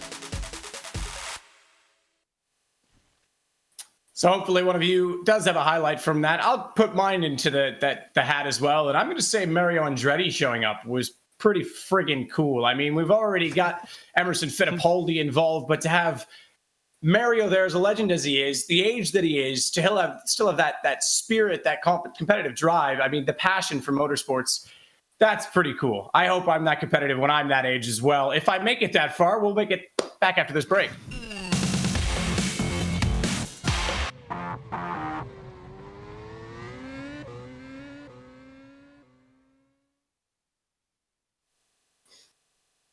Well, we get back to what matters, the championship standings and everything coming up on the Race All-Star Series powered by Rocket Phones. And what a series it has been. 5 weeks this time. Our first season was 3, and that actually meant some people might have thought a little bit more obvious, but it actually drew things out. The reverse grids were a great addition, I think, as well, Jolien, to make things exciting. A bit controversial in some of the strategy within maybe the sim guys, but the rest were excellent. Oh, it was brilliant, wasn't it? It just meant that being the fastest guy didn't guarantee you pole and the win, really. You had to fight your way through from the back. I think in the Pro Cup and the Sim Masters, it became evident that actually the reverse grid race was as critical as ever. And that's pretty much how Nicky Team and Charlie Eastwood in the Aston Martin guy and team, but team overall beat Gutierrez by consistency. He didn't win a race, but he beat Gutierrez at the death by 5 points in the championship. Yeah, what a brilliant fight that was. And as far as the team's championship is concerned in the Pro Cup, Aston Martin finishing in first and second gives you the win in the team's title. Some 50 points in the end, 57 points clear of Mercedes-AMG Petronas Esports. Williams Esports in third, Hyundai in fourth, Bentley, Rocket Venturi Racing and BMW Motorsport the rest of the 7. Sim Masters-wise, Bono Huis 16 points clear of Jurnej Simoncic in the end. A shame we didn't see Kuba Brzezinski in this final weekend, and I still think there's more to come from some of the Sim Masters guys. Bono Huis saying it's the first time he's won a championship in a while. Well, he's won 2 because the Mercedes-AMG Petronas Esports team wrap up that title ahead of Burst with Team Redline in third spot. So yeah, that's how the championship ends. Well, that's one championship done, but we look forward to another coming up in the month of June. Here's a little bit of a teaser for you. Racing is underway. Oh, big moment there right off the start. That's another position gain. He's flying up the order. Super late on the brakes. Oh, that's carnage.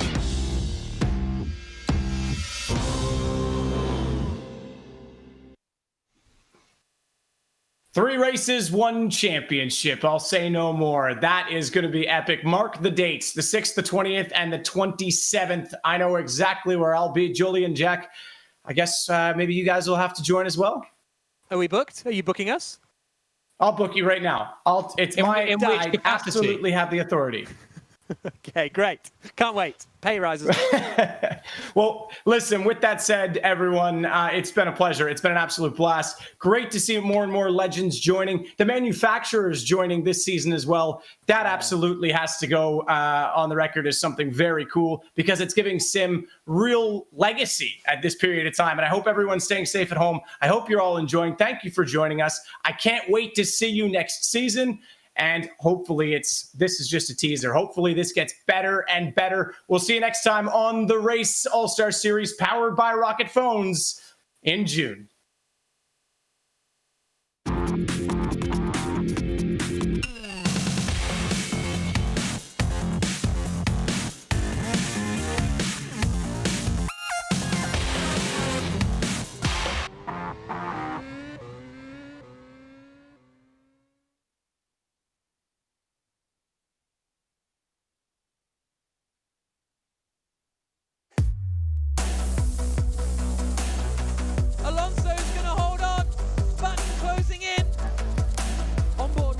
Vettel, 4 times world champion.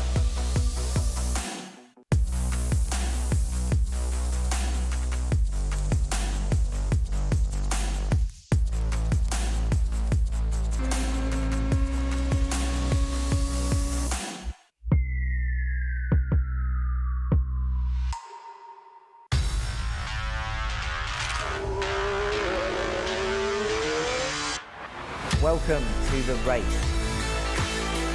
And the lights are out. Great start then. The Moto2 champion steps into the team that's dominating the championship. I'm Scott Mitchell from the race. We're here at Barcelona. Sebastian Vettel is fighting for his career. There has to be a title assault, and anything less will be a failure. Oh, and a spin! You have to go, bro.